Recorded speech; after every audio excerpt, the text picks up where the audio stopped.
tu ua vela ua fa'asoasoa ua lele o le lupi ma le mea atoa ma le lau olive nai le va'aonoa a oa unei lava o le la'au o le toaka e tuputupu malie ma'alau sasala o nai fua o le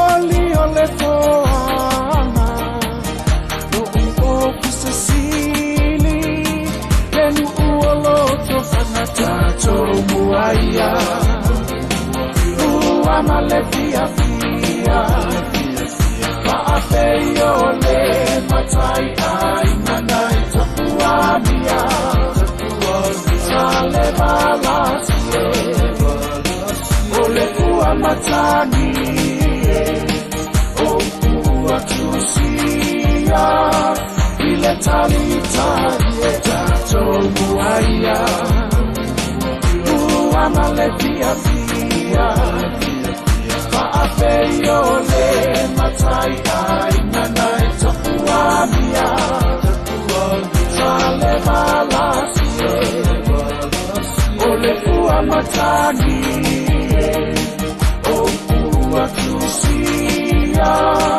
I le talitanie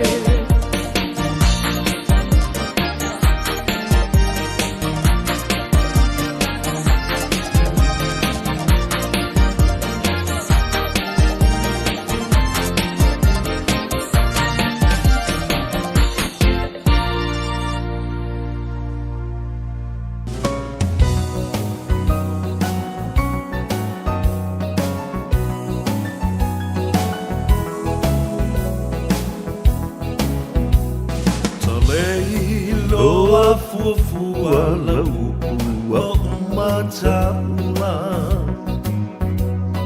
Po olea le pungai Ua e whaapea mai ai O whea lo wha maoni O lea lo wha e tau I le oti Tā lo wha I o manatu O lea wa e tui alo ufatu E mana tua le amatanga Ia upu mau loi mata Na e whai mai e le ai Se unga o la tā mafutanga Wa e loa nei leo langa Ma ua sui fo I olo nganga Unei mau mea na o mana o iai Ua le lea uma I le ala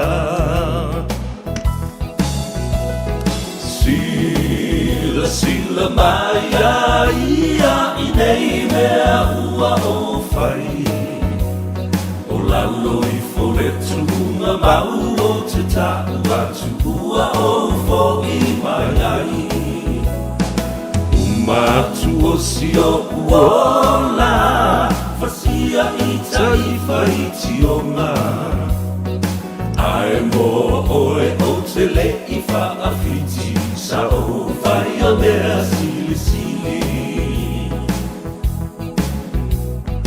E a talo whalawale pa ia mawalunga o le whaafonga tā puai mai E mai se fo I o lau sila mai moa Samoa lea tunu upele I so se tafa o le lalolangi le nei tae au fou o le aso tonai, o le aso sfulma le lima o le masino au kuso wa afa le lei le masina lo na valu o le nei tausanga lua fe lua sfulma le ono.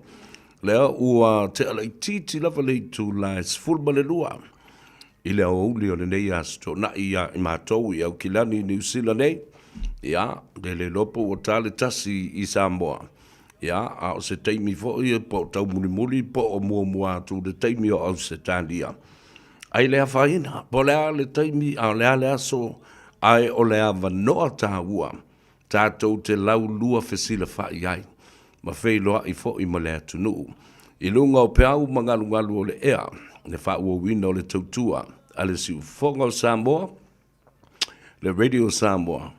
Ia, e mai se foi, o le tātou wala leo i Samoa, FM 106.1. Ioi, a whailao na titi e le tāwale i Samoa, po whea, po le whale, po le ale, ngā ruenga lo whai, tango loa la vai ki. Lunga o le apia fōlinga le tātou Facebook page, le o mua mai lava. Le to a tele o le mamalu o le atunu. Wa nga i mai lunga. Fata alofa mua le tamaitai o sina. Ta alofa sina leo o le tamaitai le ua mua mai lava. I lunga le nei tai au e fata alofa mai. E le se isi tala e sili atu. Na i lo o le sufi ina. O le alofa mleanga le leo le atua. Tātou te la ngona umai le nganga whaaftai. A wai le isi upu e siri atu nai lo le nganga whaaftai i le atua. I lo alofa mlo wanga le lei. E tau muli pea i a Samoa. A me se foi lo tangata. Sa au whamai ma i lava i aso ina ua fo i mai i le a ayo ke riso i kala estete. Ia, o le lava le i ato o toa leili malos. Ai o te whaafetai o le anga le lei o le atua. O lo o mawhai ai o na maua si leo. E whaatino ma wha leo ai le tātou por kalame. Ono lo ua lofa i le atunu umai e tau muli. I le nganga i fo whaiva. Ai mai se fo i le whaasuaina o le tātou lau. O le TANOA AVA i le asto. Na i e te maua i le sao. Ioe. Awa o le asonga fua e tau u le asfareile. O le nganga i fo whaiva. O le tu taula o tiute ma whaiva sa ngā pātia i le atunu. Ia māua o mālu mai manongi o le me tupu i le aso. Au o mai la i le asto nai. Ia o na palu loa leo ma whaasua le tātou lau. Le TANOA AVA le nā. E momori ai ipo le tai au. E li po iai. Ma tā upu uma na whai mai le aso ngafua se i o mai i le aso na nafi. Tātou te toe nuti mea whaatasi ai. Ma toe wha manatu ai i a te oe. Ne i ngalo i a te oe. Pepa fo i se teimi sa e mai moa ai. Ia tātou porokalame. Ia, ai ma whai e ona e catch up. Ioe, whai e ona update oe. Ma e toi marmalama. O le mea la le lenga kupu le skofi. Ia, lenga roka isko inga vole. Io vai tātou e whai. Tātou tala ma tātou tali e ma tōtou e. Awa, o a unga nā o le mea o le whai mea fia. Tala fia. Ia o le o se tala whanono, vole nā mea la tōu o le loka ina o tū lepa. Tātou amata tū ai whapena. Ia o se mea whanono o le tala fia. Ere umano fia aka. Awa fo e inu lava le tangata. Ilana mea sa sele malulu. E sa, yo, langla u mo atu sele e lu. O le mea lava na e lulu. E te toe sele. O lau cool aid lava na palu. E te toe inu ai lava oe. I lau fuala au. Le nala i se matua mali. Fo le dei asto nai. Mana tua Samoa. Toe le asto nai ndei. Ma le asto nai lea. O na mai alo leo le kon kalate. A lei atau sa vea. Ina ua mai atau sanga e lua se furu ma le ono. O au na matau tu atu. Ile si fongo Samoa. No, o le au misi o fo. Peta i wata pena i le tua nisi awala. Ma isi fo i tofinga. Ia, ma wata tau fo i wa umi fo i kako masa. Ai fo ki ngā kou maka le vava ai mai. Ia, ai le a whaina. O le a wanoa ta hua. Sa tātou ma full time ma whaafsanga i whapenei to tele nisi wa whai ilangi le fōlaunga. Sa lātou tau muli a tau ta mā o tina mā tutua o tūpulanga. E o mai lava, e uia, e o aere whanau. Sa urofa ia pia i lesi aso e amatanga o le tausanga le ia iuni, ia masina o iuni ni kutuna i atu. Ai sa vali mai lesi tamaititi tūtū i luma. Ma whaafsanga mai i atia. Tūlo ma le tamaititi, vala au lo lunga, o tele lopo ai le vala au mai. Mom! Dad! Come watch this. O mai ilalo. Bo wala au ta mama le tina. au whape pola me o wala au le tamu titi pa e le sa o bea na whaia le tamu titi a le o wala au lunga lon ta mama lon tina e o mai lalo ai o mai le tau ina male o matu fa mai what wai le kele ai o mo e kanga ai fa mai le tala le tamu look at the person I'm looking at ele va tua se tala nei foi o se va pe o se fa dia male e ole nei tamu titi se furu pe valu tau sanga le matua. Wana i lo le polo kalambe e mulmulita i elon ta mama lon tina. Ai o mai le ainga mai au se talia, o lesi ainga next door, o ta maiti foi, e o mai tuila manua. Ia no mai le lalo, o nei matua, wa fusi, wa mātou whata lofa. Ia, matala no mai, ia ole mapolo kalamele le mawhai na misi e mata mai a male whanau. Ia mata pu e ata. Ai tau te si la fia la. Le anga le leio nei tangata. Ta te fiu e te e atu. Fe o le ila ka kupe o le. Fe mai le hai whamole. O se mea o mātou whaia whawhetai le tua. Ua tātou whelo ai le tino. O te loala e whapena umalawa la ngona. O Samoa e tau muli le nei pola kalamea i so o se atu nuu o le lalulangi. Talo whai. Ia o tau te pole, tau te wā ai fo i a te au ilunga o isi fo i upenga te whailangi, ma isi fo i fola. O le a ewa ai se teimio mumua. Ai, o ngā ruenga ma to whinga, o te loa mauti noa le lei. O hawa noa na whaia fo i a le li. Awhi atu le pa ia mawalunga o Samoa i ona tulanga whalupe. O pa ia mamamalu wha le malo. Pa ia foi mamamalu wha le anganu. Ai mawalunga se vi inga le atua e si ia ana au auna. Le ainga sa le vi na i te ai malama. Masulu ia Samoa. I le moli mau. I le tongi ola ma le taulanga na whaia le li whaolo Jesu Kiriso. A lea o malama i unu ngalu o Samoa, le tae ao le tala le lei. Na tō ai le pule ana whanua. I ele, o le ainga i le tai. Ai sunu i le ala whale. O le kālesia o tau nuu. E matani u mawhia ngai maleata. Tō le pule a le mali o toa. O tō le pule. I whale u mautuangiang. Tō le pule le mali o toa. Sunu i le ala whale wa tau nuu. Le tala le leo le e whakasa. I le malae e mataniu whea ngai maleata. Tō le pule le ainga sa le muri anga. A wā sa tuala. A sunu i le ala whale. I malae ola mga afuanga. Wa tau nuu le kalesia katoliko. Ai ale tai ao le tala le lei ma le kalesia sofitu. Le tai ao fo i o le kalesia a Jesu Kiriso la upa i o aso ngatai. Ina wato le pule a sale upolu. A sunu i le ala fale ni niva ma puni ala waa. Pili o ua ma fatutolo. O sunu i le tala le lei a le kalesia a Jesu Kiriso o le upa i o aso ngatai.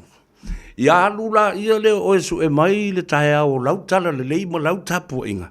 Na e sau fo i lea wha leo mai.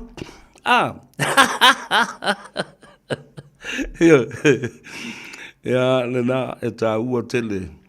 Ia le tātou tala no amba wha soa ia. Ia ai te dane tae au wha leanga nuu. Ia o lau vivilu ai Samoa. O teu ma fifi le lei i a ao. Malima o whale o polu tu tofi. Whale o polu o tofinga. Ona tātou wafe mai lea. Whatalofa i mauta malawa o ta mamti nā mātutua. Tasi nei te ngata la o matua i misia. Aisea, e tele ta mamti nā mātutua e whaia lātou le tio. E le i lo telefo i wha o ngā le mea fo le lo sa ve o lungo le mere. Api o fo linga. E to tele lātou te lofa i ai to telefo i. Nā o le wha longo lava i le ala leo. E le va ai mai ai whanongo longo. I le tasi lima i vatolu a mo. Ia la ratou misia nei le tilo mai. Ai, e whai e le atua a wala. ma fai ai ona tātou wheso tai, ma whailoa I pēa I lungo pe au mangalu le ea. Tā lofa I mauta malawa, whale o tangata mātutua, mauta ngase o lo whātau toli ai. Awa o te loa lelei, ei mātua tā oto, I o lātou tō whanga, o le whalaefu mo le apusia, ai e whaalongolongo mai lava. Le asonga fumo se I tau le asitona, awa, na paule o tangata whainga luenga e ono aso le vai aso tātou tu whaafsanga ia. Ia le nā, tā ua tele, whaaftaita mam tina mātutua o le atunu, whaaftaita talo, whaafetai lo tau lofa ma lo tau wanga le lei, whaafetai I tau mo onga le lei. Ia, ma lo whaanga I le tele o taimi, whaafetai tele, ia anga le lei le atua, ma whaapena na whaafua lolo tau srifua. Oi fo nisi, e fo mai I le ngā luenga nei, I le numanai, te talo fo I mo outou na I outou whaamanuia iai, ma outou lango fo iai, I le tautua nisi o alomata ma whanau o le atunu, o le ahanga I mai. Ia ma whapena fo I ona te talo mo le tātou pulenga, I le sunga le whawhiangainga. Ia Pastor Louis Bonifacio ma le whaletua Pastor Ane Bonifacio. Le telenga ia sa le aula se mau ma teio sangala. Ia whapea fo I le au whainga luenga uma meise o tino mātutua nā mo le pulenga o le nei au whainga luenga. Ia, fo I mai se tala tātou anga I atu I lunga le tātou api o fōlinga. Tātou whatalofa I le tō telo I lātou o leo uanga I mai se alta mai ta I lena mua I malai. Sina leo, tālufa lava ma lo le soifu manuia, ai wa livanga I mga o I kiala I lunga le kai au mai whaasanga mai. Sina. Ai mai se o le wo mamai.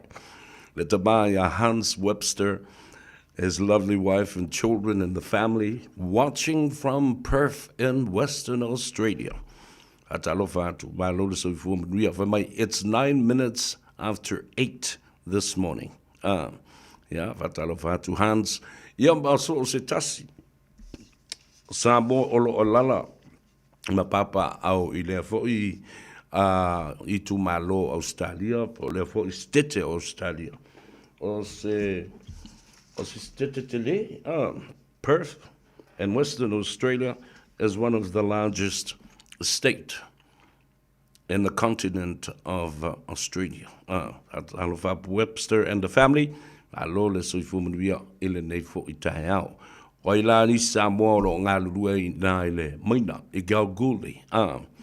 Fatalofatu le atou sevea I ate oe ile nei fo I vaenga o le tautua ile asotonai.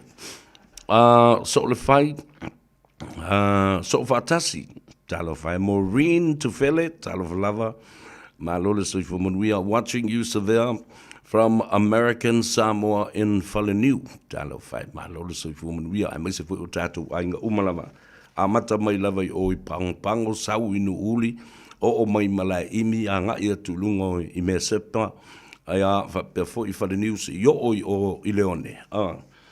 Ia, e to tele o tātou a inga, o whaafonga mai ai. Ai mai se lava sui o le ekalesia, mamona, le a inga o Yesu Keriso lau pa I o asunga tai, awa e to tele yo I lato, e tau muli. Ono o le manatu whapea, o le atau o savea, sa whanau le loto. Ai, nā lula ia lea, au na I lea tua, e ala o se whaiwhi au tā lai, mo le lua tau sanga. Ia ngā sau voi la ia leo le atau sa vea, whapi o pālanga ami o risi kai. Ai whai ama so mai le mo le ala.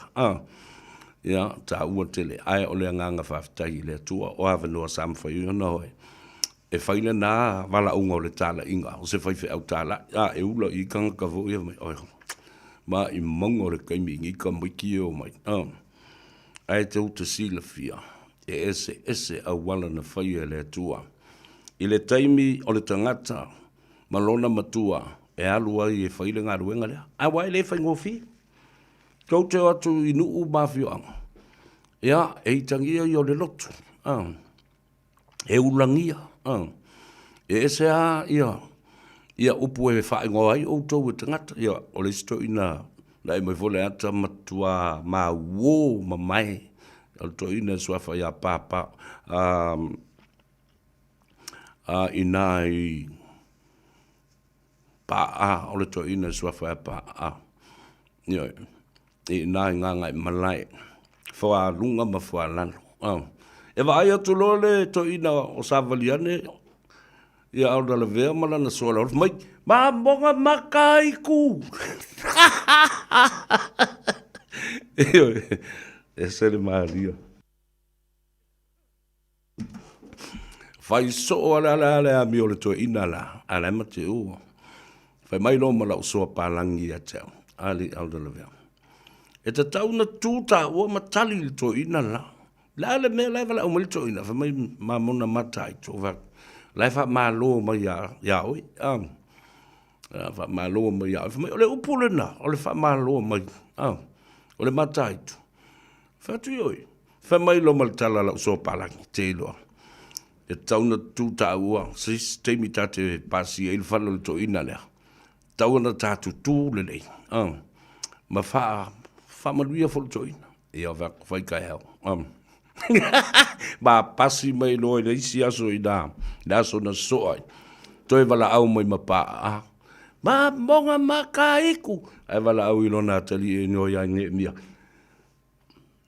ale fe lo ia ya matutu le leilo fa mai lo mal tala palangi te la le tala fa ile toina fa tu vala au ye fa ma lo lava fa fitai tama ia matai tu fo oi Wow, oi ka fifi.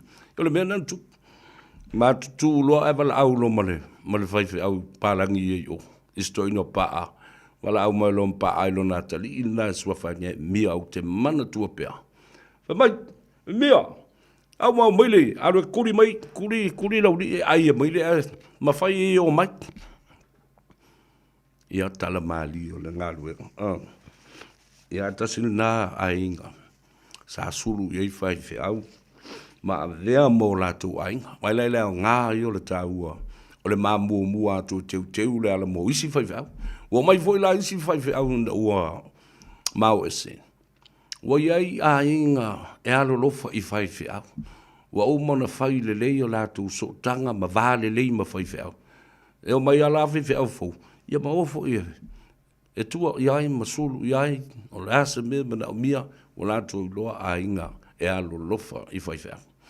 A o to no fo lama mafo ne ia i la tau le na sa anga le mai le na fo i na no fang. O le to ino leo pa amasi o ne whare tua masi ana whanau.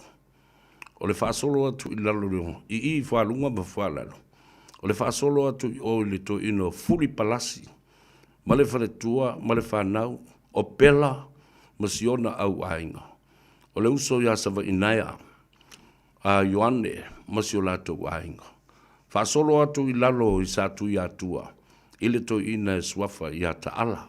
Masi ana whanau. O to wawa ai i le tele o ainga sa anga le ianema.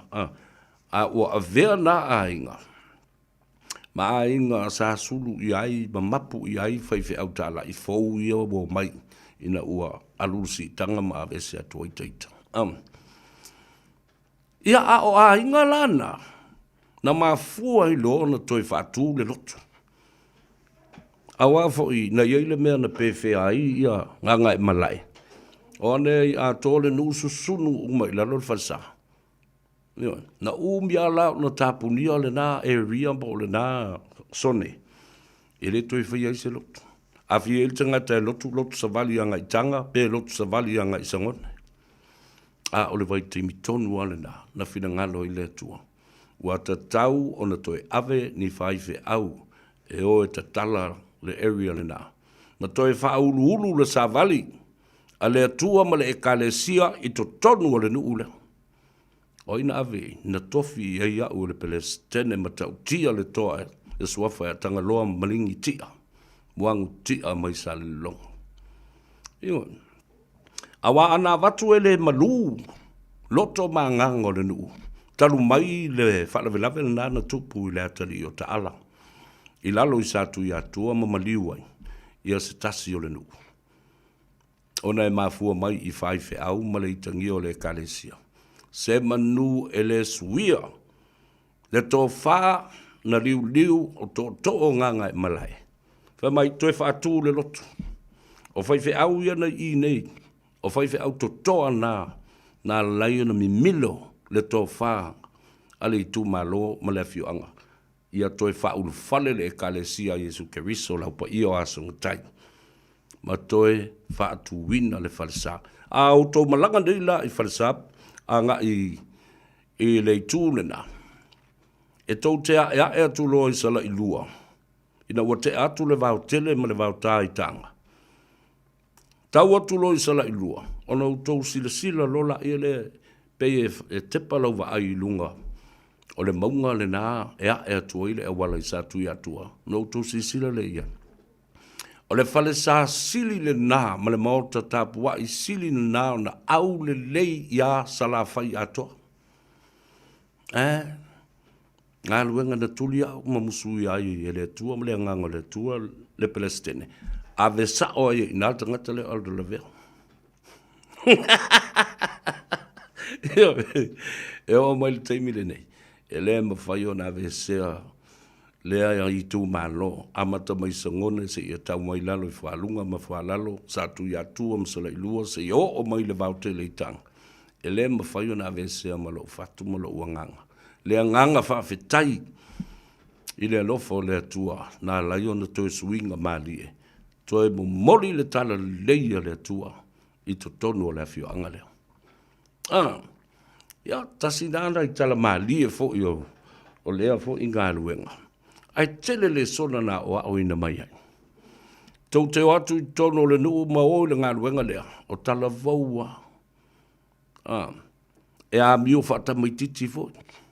E a mio whaatama tala vaua. Wafa le o tonu ai le teimi. Wa tā tupu ai, sa ngā lulue ma maua tupe. Sa wheo ai matamai tai au le lei. Io. Sa halu I tā whaonga. E ave tonu a oi le teimi, e luluti mai ai le fia tawhao, le fia eva, o teimi o le tātupu, o le fia eva le lau whau malu. Ai ave oi testai ma lau whatutua. O lau tamai titi ma lau mana o isi mea. O lau tala vau ma maa, tia I skolsipi, tia I ta'alonga, tia I ngā ruenga, tia I awanoa, ai alu e whaina mea lea. E alu e whaina mea, e whaina kala alu ki ngā malau kama. Ia wa ai atu, wa au mai oi I se pulsa oti. Pe ua whasia oi le ala, ona o le ngā luenga le tua. Po le ala wa sisi mea, ai awani a watu, ne mai atu. Wa toi tai mai oi, e whesoso adi o le Palestine, o le umalau ngā luenga, ua e pa u le ngā luenga. Wai leo sustai tai o le ngā luenga. Wai leo sustai tausi tu la fono o le ngā luenga. Wai le mawhaia le ngā luenga. Ia o se masiasi ma tautia le nā I so se ainga. E a ave se lato whaiwhi au tāla I o le lato taulanga ola le nā. E a lue whaine whina ngalo le tua. Ai watu o toi au mai. Toi whafo I mai. O le ato toa na whai le ngā luenga. E nā lei na whai upu nā. Ata mamtina o le kalesia. A whai e wha le tonu le ngā luenga. E loto mali e wawa atu o mai o le pusa uriuri. Ona ua tangata valeina o le ngā luenga. Ai au mailo o le menga. O le luma le nā. O se ainga pe a whai e le umona whai se tautua. I le atua. Tosa leia maisi I whai whai au ia pa u fo I la kou ia I. I la kou ngā luenga ma la kou maka ngā luenga ma ngu e kausi ngu ua. Kusa lea mwhai whai au. Na pawale se senga ma kua kere na wari inga e lai. Kikara vau. Tase le na au ala na whai e le atua. E tā pena ai. Ia le tangata. Ia a tilo fo I le nuku sa au whan. Sa au ola mai ai ma ta pena mai na. O le ngole nuku. O sauni atu. Yo, e foi te nofu ma tilo ma tau fa pale ni ma mafo fau o la ele wingo nimia E whanau I mota ama vai ala. Ai ave ini tausanga ma ale I ele. Ole ngole ele ma le nuu o sa uni atu. O ina na ave ta pena mai ai. Ta pena wha le soifuanga nei. Ta pena I le aonga. Ta pena I le tūlanga o awa onga wha le nganga. Iana. Ta pena I loa I le o langa tautua. Tausi a inga. Ia. Se o fose skem koe fose si kako story. Ai. Fatalo fatu. O leo vavai atu ya so fatasi mai latou. O jama a wong. Talo fa lava jama. Jean Colin Purcell. Talo fa lava. Ia. Fafitai te le lava. Ese le manei o tatou supo le na fai nei. O leo fa manatu mai ia tau. Sina. Fatalo fatu. And good afternoon to you. Ia. Vai, wana le o te le lopa o umala supo. Ai sa u fasilsila tu le aso nafi. O le tai au nei. O le tau le lima ono o le fitu wat tala le tato breakfast. Ai breakfast ma mafala le supo povi. Ma le kapisi vai ane le tau. E muli fo I tua supo la e fai e leni moto tua. Ia baisi fai supo la I Samoa. A ona nei. Ma muli atu le nganga faf. Te le lama. Ile pa ia maulunga o le tātou tunu ule nanga I atu. O te alu atu. Lua I tū la o te tuai e tuai. Ai, wa tofu mai ta ngata mai pusupo. Aka. O la tuloa whaatau lo mare supo. Tofu atu. Aka I matau tia. Beautiful. Tasty. And smells fresh. Nice povi. Nice kapisi vai, nice sua vai, ai momori le tama, o le whai vo I lea na saka ma le pa. Mori e tui le whaafti te le lava, lau whionga le te whono, te lenga sianta, ia whape fo I o malu o tafa. Le whionga ia loli, le whionga ia whimono, le whionga ia sau o ainga, ia whapena fōi ia matei ia mai lātou umalava. Nei pa use ngō ia tau. Rāwhtai whapitoa lava ina ia uso ia. Ia siata, le tō whai le vai malai, le whonga tau mori o le whono. Whaptai tele lava. Mō le tāpenanga le nei tae au. Ia maise le komiti atoa, pei fōi ona iai ia le tamaitai ia ta whailangi. Tusani ta whailangi, ma utou umalawa nei ngalo, ma pa use ngoa ia tau. Whamangalo mai, ia ai o le whionga e salam matua ma le tātou talo mai Samoa, o si ana whanau, la malo whaftai, ai o le to o tele lava. O le uso ia la taua malana wha au siesi ma le wha au stalo. O le soso ni mai fo I o le mamalu o le atunu nai ta mamti na matu ma le to tele fo o le tupulanga ma le whanau. Anga I mai ana nei. Ia ma le tua fo I o le tātou whono fo tua lea. Wa limas fulu whātou sanga le matua o le whono. A lea whātou ato e wha mau popo le lei. Matu sia lo na whawai. A written, registered constitution. O fia ma whaftai o lo iai le komiti whafoe, ai ua aloa ia. I le sila fo ia company ma tu la fono.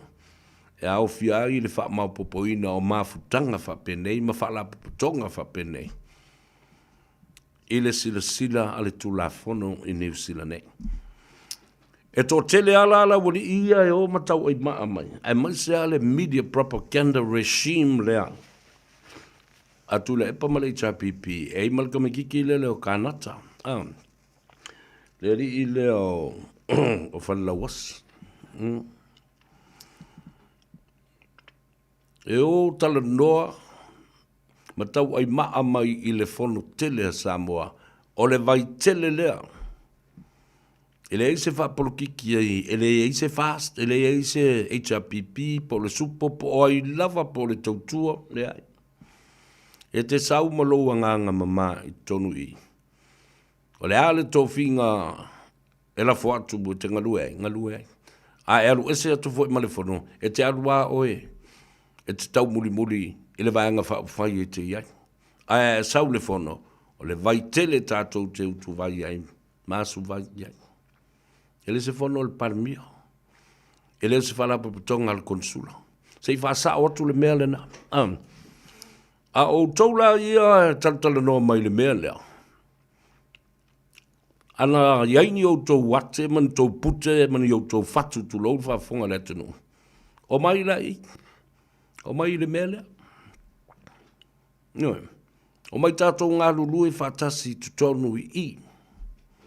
Nala foli nā laio na o valaulia le fionga ia anai. A fio mai tātou nuti mea whatasi nei. O le vai tele lea. E le mwhai o na nanau atu le langona ma le tō tele o le atunu. A ua leo le me o le o whanga uma iai. A mali e tasi. Tātou te o whatasi. Tele le whainu mera. A whape tau te o whape nā ona wha maa popo mai o nei. Little pockets of people. Little groups of people. O mai nei. Ioi. A leo te tau whonoa tua. O mai tātou nuti mea whatasi nei. O i o lo ta oto ai le tō whā le atunu. Aisea, e le ngata le whono whautua mai ua le stala. Ia tō se sila le whanumera le lewe, ua tupu. O te le whanumera. O ta mā matina mā tutua. O le tupu langa lea ua whai mai. O i le vetei umai mata upu ia.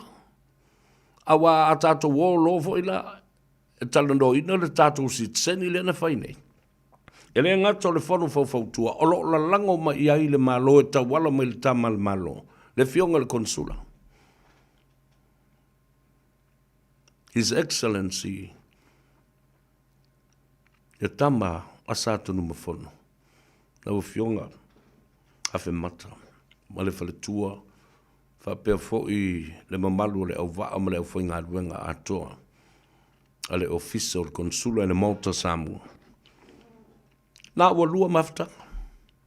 Foro whautua le ofisa o le fionga le konsula. O le lima le nā o le malo. Ai Alice. Ua taunuu mai le feso soani fōi. A le whaala potonga. Whala pupatonga, so o whatasi a whaife au uma, kia wisi anu i lunga i au kilani nei. Tasi le nai tūtino. O sau soli ai e kalesia. Aia, e sa lani i le taunu mai fo i o taitai. Pacific Leadership Forum. Tai ao whaiva le tū pāo Samoa, le taitai e le whionga le alori. Honorable whipulea i semi whipulea i mali whalitua. Papena fo i le whtalenga, ia leo muenga, tele ai Edwin Puni. Pole whionga, pole whtalenga ia sua tapulolo. Ia whapea le whionga. Ia to whilau, Esther te vanga to whilau. Tātou sui le nā leo o tātou ua si ilo na whala i le whale tui. Ai si ilo na waa i ngā tai. Tā pena e wholau a wā upwhai o malo. Ma le sui o le Pasifika ma Samoa i Manurewa. E le whiawhia nā nei whai le tātou fundraising le nā. Sa ili e se tupe, tū lei ai le campaign a le tātou tua whine ma le whionga i ato whilau, Esther to whilau. Wawe atu ne te ua le isa utiken. Anwa kupea. 50 tā la le ulufale. Tele le tau mafa. Ta tala fo ma le tātou pā.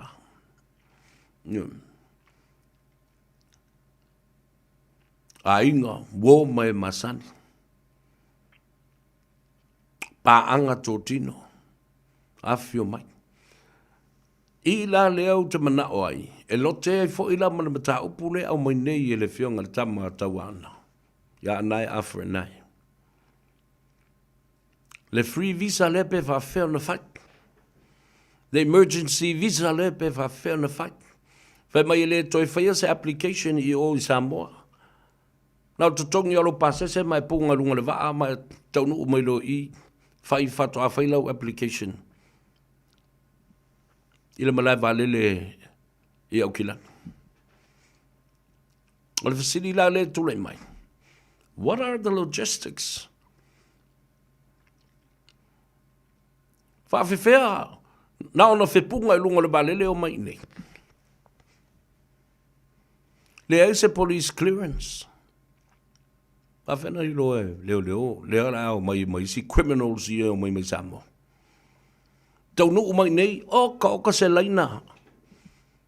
Lona winga te tau ona se fulu pe lua se fulu immigration officers pe e tau na ngā lue pe a tau nuu mai I le waa mai Samoa. Awa e mauti noa le lei. Le fia se lau lai o mai le ni visa. A le wha moe mai I wha to atali ma stamp lo visa lo tus for lau. I le counter le malawa lele. O tau se sila iai. Mea uba ne I mawhai o na wha marmala mai anai. I to tonu le vai tele lea.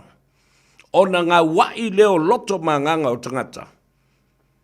Tātou te tali tonu ina ma tātou lango ina na mea lea. Ale si wha awhitau le tūlai mai. O tātou o tangata sili o na leo su stai le tula fono. Tātou te talepe mea. Wha leanga mea. E wha whea o na iai se control I Samoa. Wha pena fo I New Zealand I le taunu mai lea I le tolu masina.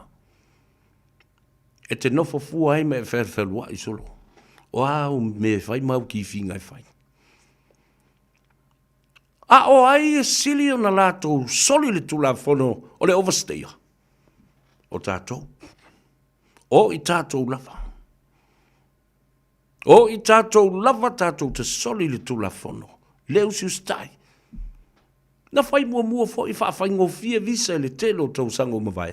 A le mea atas. O mai tolu maasina ai mai fo tolu sifu tau sanga. La lau mea le a whai I nei. Le a lau luma nai o le a whai I nei. I lau soli o le tula whono le tolu maasina na sau fuai. I le whatoa bolo visa mla valele. A le wa soli le tula whono wa sola I mo le tolu sifu tau sanga. E le mautu sau me whai. A wai whai ama e tepa I tua. You have to look over your shoulders. When will you be deported? What is your next move? Where are you moving to? E o mare, lo o langa. O e whewhel wai ma e lafi solo I lea tunu nei. Alu atu lea a inga no whai, alu lese ai. O le ilonga, se mea hanga I ai. Tasi le nā whawhi tā uli tele. E le mawhai ai e New Zealand o taliina se matau whapenei. Au tau whaafonga leina ua maa. Whasoa ma le a whionga ia vavasa. Mana ia. He said to me, come on now. What do you really want? And how is New Zealand going to benefit from this policy? O tō whafo. Ha? O le tala le nā te malo. Ai ta whewhe o te tatalo. Ina ia sauwhia mai le whionga ia vavasa mana ia. I le whainga malo, i le aso fitu o le masino November. Le voi la e watu le sawali nei. Aua la tātou te pisa o wale, pisa o la wari ia. Ai le o e le stala e whai lau palota. Mana rewa, whawhonga le mai. Nei o tātou pisa o I le tamaitai o le a tātou o e si lo na whala I le whale tui. Mo foi nātu lo na soifua. E aloa e momoli I mata upu. A le Pasifika ma Samoa lo a lala I totonu o manu rewa. Ai tau te le stala ma tau wo, whaile tau pānota. Ma la lango le pānota. I le whionga a tofilau, Esther te vanga tofilau. Nioi, whaamolmoli. O nei whaile mele nā, whaile o le stala. A oisi Samoa, maisi Pasifika o ta ape I ta whaiwhia o New Zealand nei. Wha ngā mai lau party votes. Manatua, MMP.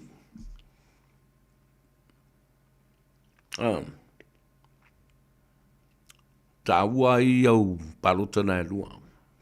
Palota mo sui I lo lava I tu malo. Ia malau palota I le pati fa au fai te langolango ina.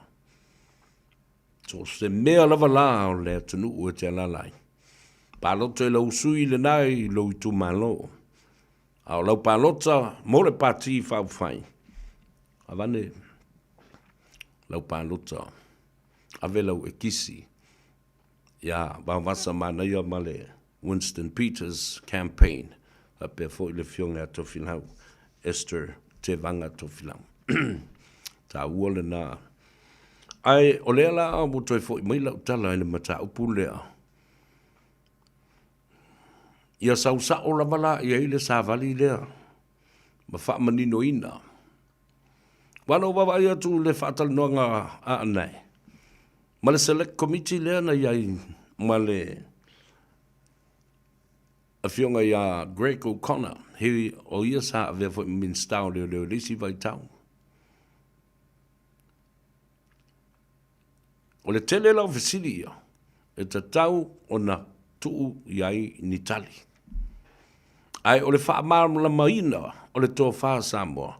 O I le vai tele le tau ono mai iai. Ioi. O le tātou lolola, ia le pe whawhea. O ha au lape o le mea lea. Wa engo le tu la fono ina ia manino mamana malamai. Ai ma whai fo iona tu I nātu iai, ni whautuanga. Mani tu ua lalo, ina ia mana malama le tangata nei. Ile mele whai awa. Ia ro whatu nei lau tala. E ala na tau sai lo mafau fau I mea nei. E ngā tātou tali tonu matilo tilo. Ile teimi na se ei fo I tangata nei to tonu al mot forma le pale mene o New Zealand. Te rei whalongo lava I ni mea whapeo.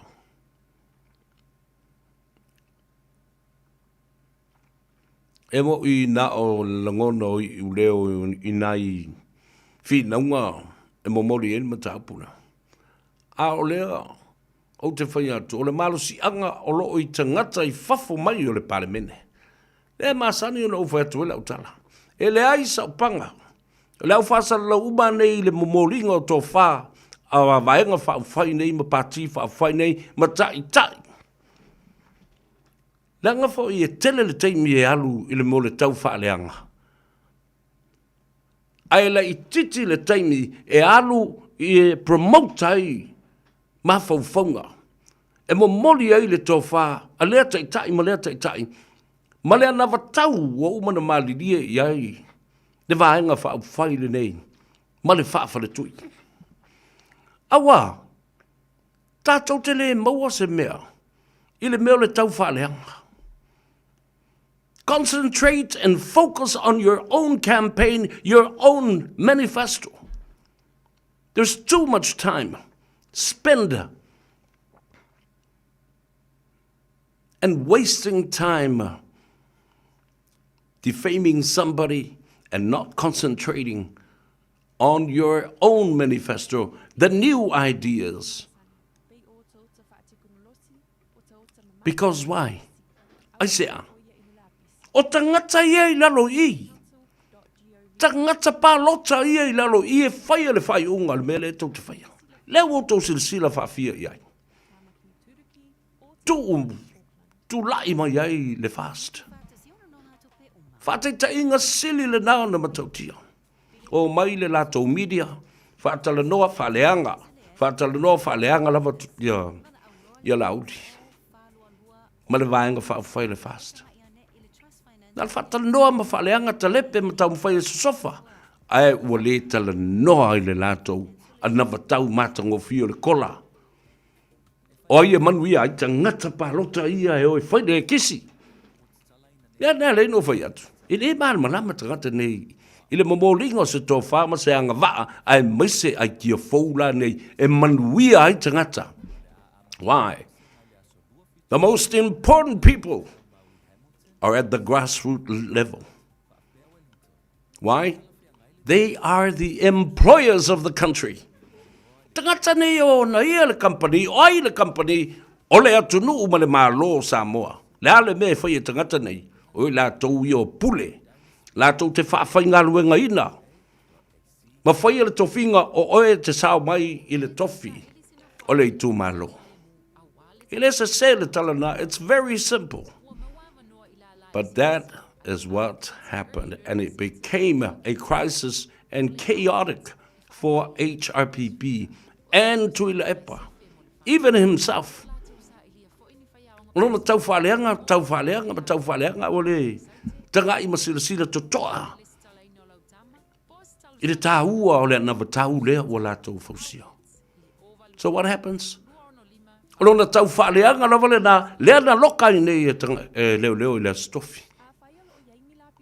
Po ai la e tala noa mai whai mai. Oh.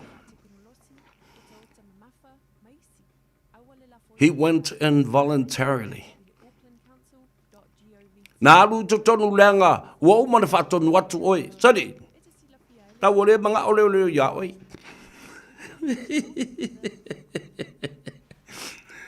Sau, awa ele sau ro waku roi pu e mai ma oi. Masai mai ma oi. Lea la o tātou tau nu umai le trai au le nei. O le tau whaaleanga la lea na whai. Lea ua wha maunia nei. O le mea lea ua lokai. O le malosi o le tau whaaleanga. O le awheso e lote. Ma le manatu o le asui ai ma mimilo ai. Loto ma nganga o tangata ma ino si ai la auli. But it went vice versa. A reverse of psychology. O le tele o tala leanga e whai ala auli. O le tele fo i lea o tangata. E alo lofa masui ala tō mawhauwhaunga i ala auli. Ma hoe lango la auli. Wa manatu tangata. Wa whaalongo so i lauli. Ia whaalongo mai lo i ale i atau sa vea. E le ise kako mea e maua i le whetaua inga nai whai lunga o social media. A o tātou nei o tangata e whai ale whai ungo la wali ia. Ai mai se alto ina lea. Malana vaenga whauwhai. O tātou nei e fia whai manuia. Tātou tilo i le mea sa saa mai e le manuia. Tātou te le manuia i se pāti whauwhai. Tātou te le manuia i se vaenga whauwhai. Tātou te le manuia i se whaafale tui a se vaenga whauwhai. Lalme tātou te manuia. Tātou te manuia i le tātou filifilinga e whai i mawhau whaunga fau. E maua mai ai, matafe mai ai, malilingi mai ai se whaamanuianga. I fuafuanga fau. Lea nawa tawa fau. The new manifesto. The new thinking. O awala fau. Me lana na lea e no whai atu. Leanga sa o koleni mai i le siampini o le whai campaign. O le mātou tama. Sa tau muri ai. Toi ina malana launga e whaololo ma au. E ngau ai le sila i le whai e tae le loto o le whawhine ma le lo matua. E mai kako o muri ala vea murkalo. Kwa sa o le leini mea le ngai whai mai ai. O kako ue ka ua. O kako ue mangui ai le whai pule lea. Leo sau whai pule ma tau mai le i tumalo. Le whai pule whaolioli. O le mea lea. O le whaamlianga le tātou te mau. O le mea lea tātou te mau. A mātou wō e whai le campaign la. Wa loa tau sanga o iai le tofi o le ano a maa i solsolo. I le vaitau o le fionga. I le whaasina. Ia le ulua i ri i le ota i tu au alea. E te ta i le mātou tamala campaign. Ina ia fo i mai le tofi. I lo mātou i tu mā lo le ano a maa lua lese e iai nei fono toe. La wofo. Whatever nei o. I si umo o. I vai oa ma si umo o. Le tofi o le nei tu mano. Sia uofa pele le urua i ali i le ota. O ai le nuu. Au te tau muli muli atu ai lo te maa. Ia tangata e toa. Au le halu e whai le campaign o i solsolo. Whai le campaign i pito nuu umalava o solsolo. Dai whafonga mai tu le epa ma le toa tele o tau nai. Na tau matua i yofo. Ina ua wha o le tofi mai. Mai o ma si umao. Si upapa. I pito nuu umalava o. O le afioanga. Na mi milo mamai ai. Manu malo. Na fionga e atangaloa. Sale Charles Kersig. Ile tofi. Nela le no foi atu. O le matau tia o onga le lei sa o maua mai ai. Ile poto le neito ina e whaololo ma au i la ngona o tangata. E to sila vila le mena tu. Uma le whainga palonta fo i le tofi. I sa lua fata. Fo i le tofi i fale toi. Awa i e lua. Tanga loa ma san portele ma le sunga le muritalo ma le ftelenga.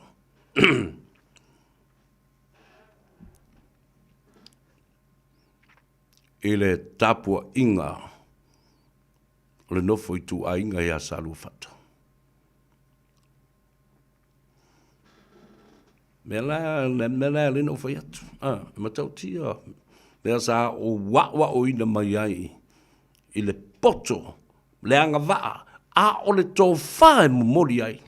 Wa vai le ula. Ma mātou o i o. Tate nofo. Ala e whata le noa uma. Le fale o polu a toa sale o polu. Fale o polu a toa. Le maleli batu o fale o polu. Oka le toa tele o matai. Na mi milo mai le lato palota. E i salu fata. Tēnā manu malo ai. Ia tanga loa, Sale Kerslake. O whaia ina leulua iali. I tu au ale. Ai talo. E le sa fongftelai. Le whale lua a toa whapena fo'i. Lua tua nuu wha solo tua i ewa sa le lesi. Fusi. Te iau o atu i sa lufata. O mai se i osi le toi lalo. Vai se i wha le leile i tu malo. Malo ia le tu ina mai. O le wha manu yanga. O le wha sina. Deulua ia li i le ota i tu au ale. Ele aise sa mo e le malama le neita mali. I lona fo i vai tau le tula i mai o le fonga le fono, le fonga ftelai. Fai atu loa mo le mātou tama. Au swafa nai le swafa lea. Pale a e sina ma le muritalo. Ma le swafa la ulu. Vai. E ai ne manatu. I le tātou nuu. Vai atu i e lua ma le safa inga le nofo i tu ainga. Tātou nuu sa lufata. E i le polenga. I le vala au wha alo mai. A le ulua i ali i le ota i tu au ane. Ma le lai tu. Tātou te. Anga i atu i le lātou vala ulia. Ai o le vai vainga. E le te tau o na tātou o. Leanga e le mawhai o na osi se to i lalo. A ua malolo le sui fai pule o le tu malo. I le lai tu vai. I te wei ai ni pe fea tula i mai. Pe manu nu ai nisi. Ia pe masa ai le toto. Tātou te leiloa o loo taa le fili ma le uta fale. E le o nofo le leia nganga o tangato le nuu ma le itu malo. Le whaia ina. Ma le malolo. o le tofi, ua se e mai vai oa ma si umo i whale toi i sa alua whata. E le whainga whila le mea. Oi e whea kua, ai whai mai a isi makai la i kinga. Me kaka uo, wala wa saule tala i o. Ia, o ingu ngā pia o le pāki e makua la uaku ia meo. Masalo e nisi o toe mana tua le nāme. Ia. E le sisi e fialu i oe, e o sisi to i lalo. O se tangata o le ua mamulu atu lona tofi. Awa le mamulunga mai lava le nao le tofi e le i toe pa iai. Le fionga le ulua i ali i. Le o tai tu wale le tofi. O le i tu malo ano a maalua. Aina se e ia leo tangaloa. Sale Kerslake. Ele no fo le parlemene se ia o lava ina li taia ma malo lo. Ai anga i loa. Ia le tō whaia la wof. O le mena tupu. Fiwa tawa fio fia tu matai fia ai ava ma fia ai pia i o le mātou nuu i salua whata. Ai fia o ai o. O le mena. Na fōa o mamai o il paki nganga whai o. Are o kua, la ui fo iei whangu, mea ai. Ai a whai asa i o le po. Nā ngai fia aru la vai whai lau whai au vai tu atu. Ile wa pongi mai, kia loko rea ka kia mai wa tumas ka mai ki sol. Are au kai ei uru, kai ei maka ma. Ele no po ina whai. Mea na whai koi, e o leo fwoi o, e leo lei la ngona o tangata lai o mamulu mai le tofi o le tu ma lo le anoa ma alua, i isa lo fata. Ai ko ke hoku whaki ngā loko i o, pau ngā le me mau, ngā le paku e le makamaka e le uru, e o mairo e lisi aso ngā fua whai atu lo e mali toina. Wala, lala utala na whai atu i au tau. Nā fwoi o ko ke o i o, o le palo le mea nana wala au mai ei leu lua iari i tau te atu. Ia lo ka fasi u mai o kou i o aile i lopo o inka fasi au awa o ngā o pongi sa a kore mea o le lopo o i le tu i resi resi. Ai kai resi ku i resi le maa. Ia le na. Ai o mai la na maa lia fo i mea na tupu ele nā taimi. E ei tangata e o mai fo lele a o omi atu i le sipito ria a puta mai e le sipito. Ia, nei lo la ia le ina. O le tangata na tu i le maa tala. E ta e ma fo le uru. O le tangata na tu i le maa la mole fo i lele. E na o mo la le uru fo lele omi a koe vai a puka i le sipiko. Ai le ka e walanga e la mole le maa. Denga ku i e oi. La tatu tala ia nga taua si tatu whaalongolongo po a meo tupu ele atunu nei maisi vanga la. And tomorrow, Met Service has issued road snowfall warnings for Arthurs, Lewis, Linders and Porters Pass and the Crown Range Road for today. On Sunday, warnings also kick in for the Desert Road and Napier Taupo Road.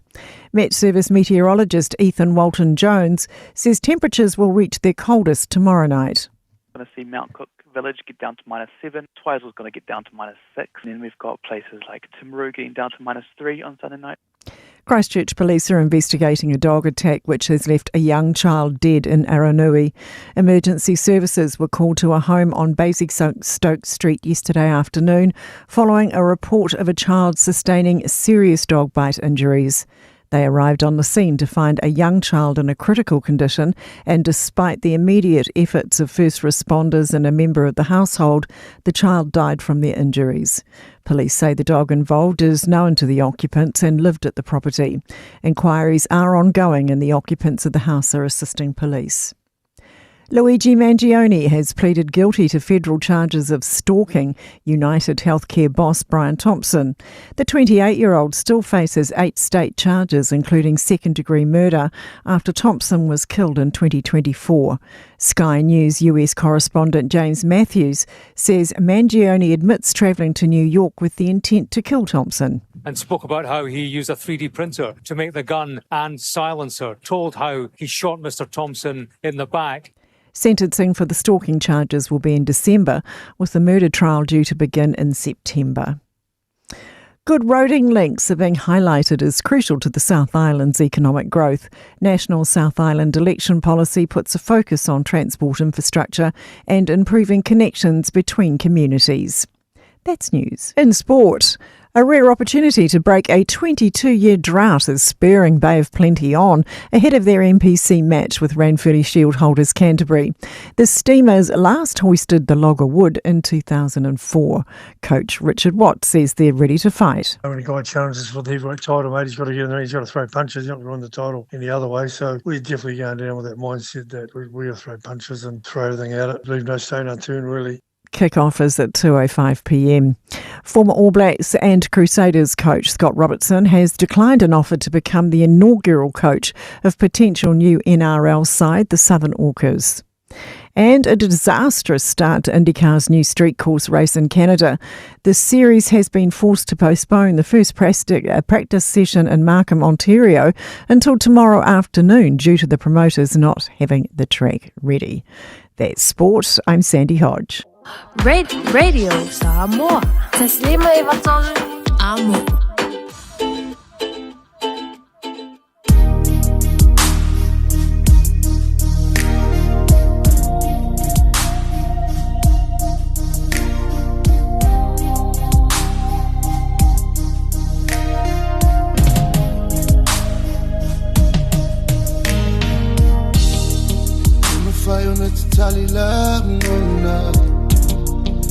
Se timu e pa ufa solo my mama ua puniti ai la ua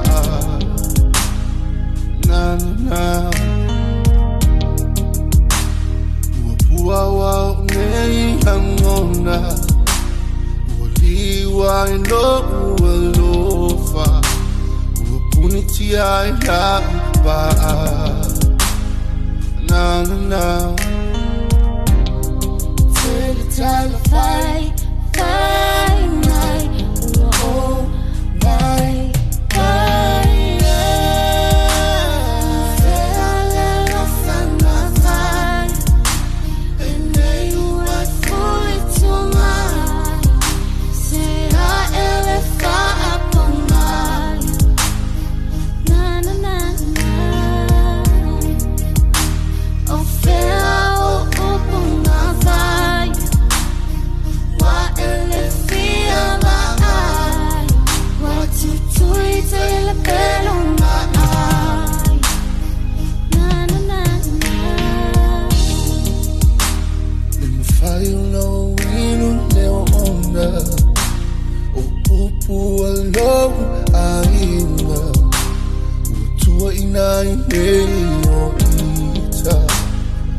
Tamafai Italia le ona o upu tala ang long ainga Tawana ta soma yaita Aleo lutu inunga mayalu tia I oita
Moria tu e fo yolo fa anga ma fa mbianga.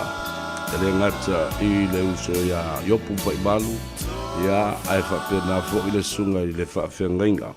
Ya pastor aulalo fafo ma le fretua le no falo ma le ekalesia. Ila lo I Wellington e le tai ona misi le tamatuai lea. Ole fa ili le nei the best of Tiamaa mai tai to amua. Ya mamoli atu I foi malo fa anga I se o tua fine. Ya le ao a niu le urua I li lavanga na. Olo o tapua I mai Avondale. Ya fa pena fo I ftelenga ya le ationgie. Sua vanga na Neemia. Ya male fa nau I Avondale. Ma lolo ngā lue fa aftai fo I le tapua I mai le tele o neitau sanga. Sa tātou mafuta I le mana I le upo le pesena fa mai tō fa. I ovo I lo tātou va. Upu ale pese ale tia maa. Fatalo fa te mai tai sina leo. Italia sia opo. Watching you from Modesto, California in the United States. Junior singer. Talo fa lava fa mai le atou severe. You are the best. So fatasi Maureen. Fatalo fa tu walole sui fomruia. Ya fa pe fo I whanga ainga, talo whalawa whanga ainga leota. Hello, let's search for Maria. Time with Timu. Whalemele na e wala au mai ai. I mana yelo tanga tusi mai po whalemele te iai. Leo so ya I lai tu I tamba mai yawa. Hello, let's search for Maria. Having my morning break. Talo whai from Landsvale, Sydney, in New South Wales, Australia. Talo whai malo ngā lui. Ola ua malo lois tangata ale o nata ua ali ilai.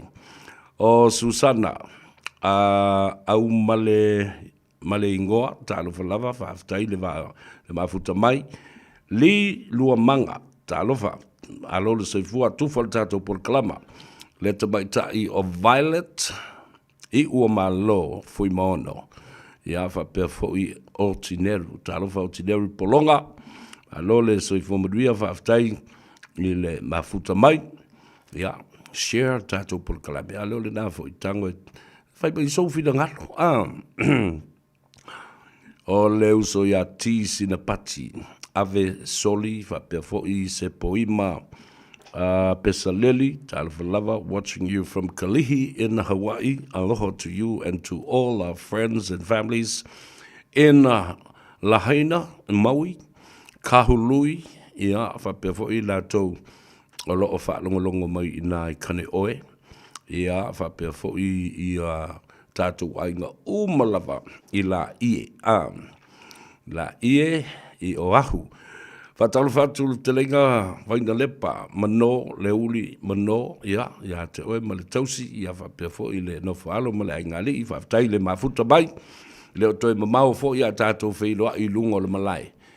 Ia, o wau leo le a mata o na whanga solo fo I le tātou. Tātou tapulusanga o le yuni laka pi au kilani Samoa, wata alo whātua fo I lau fionga. I le le sunga ia John Roach, aiolu potea John Roach. Whawhawina tāndi elu, tālu whalava, ia whapea fo I Yafeta, talofa Yafeta Malole, so we are watching you from Long Beach in California. Yeah, to tele la America lea, tele la America lea mafuta maile. Ile tato, yeah, na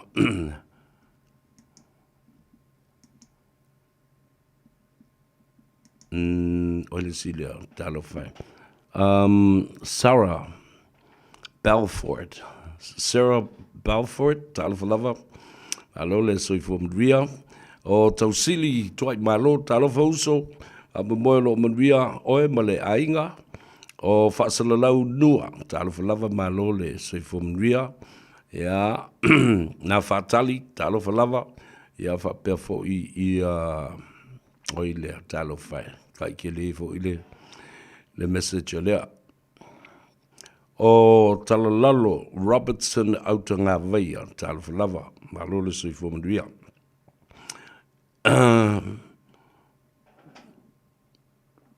E talo fai. I alto tele o tangata.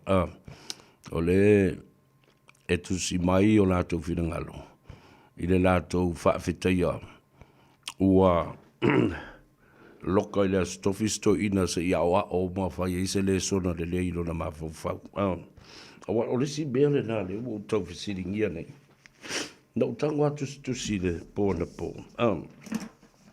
I'm beginning to question now. Le tūlanga fo lea. Now he's 84 years old. Tula Epa has turned to 84 years old. And it seems like to me, I'm questioning now. Potoe le lei maato toalo na mafau. Le wingo le natala. I am questioning his leadership and also the cognitive decline. Whether po ua maolito ina ele dementia, po ua maolito ina fo ele mental disorder. Ole wingo le nau tala. O pe o le malo loi fo le to ina pe mo le to ina fo I pe na se meo o fa le tonu lo na mafa fa o tonu o leva na tau na faise siaki fo le ele stala le anga tala le na se tala o le popo lenga le na ile mele o ele to ina o le loa fa senga le tua o yo mea wa alu fa solo atoa ua fai pe o le upule masadi o le lou le manga. Ia, ta ilo ia te oe la tau I maloutal tonunga iai, o la utala le na, o le whaanonoanga le na, oa popole ai lo mafufau.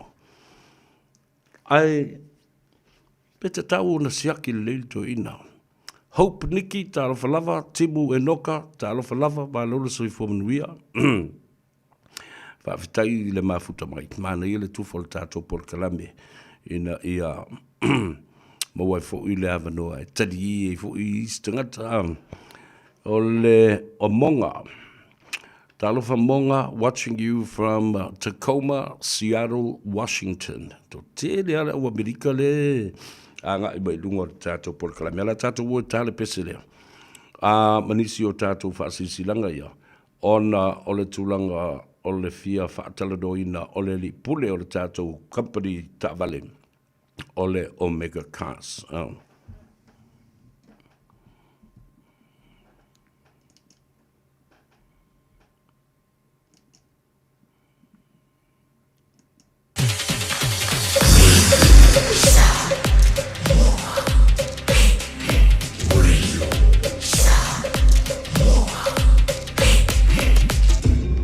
Moi votu amo.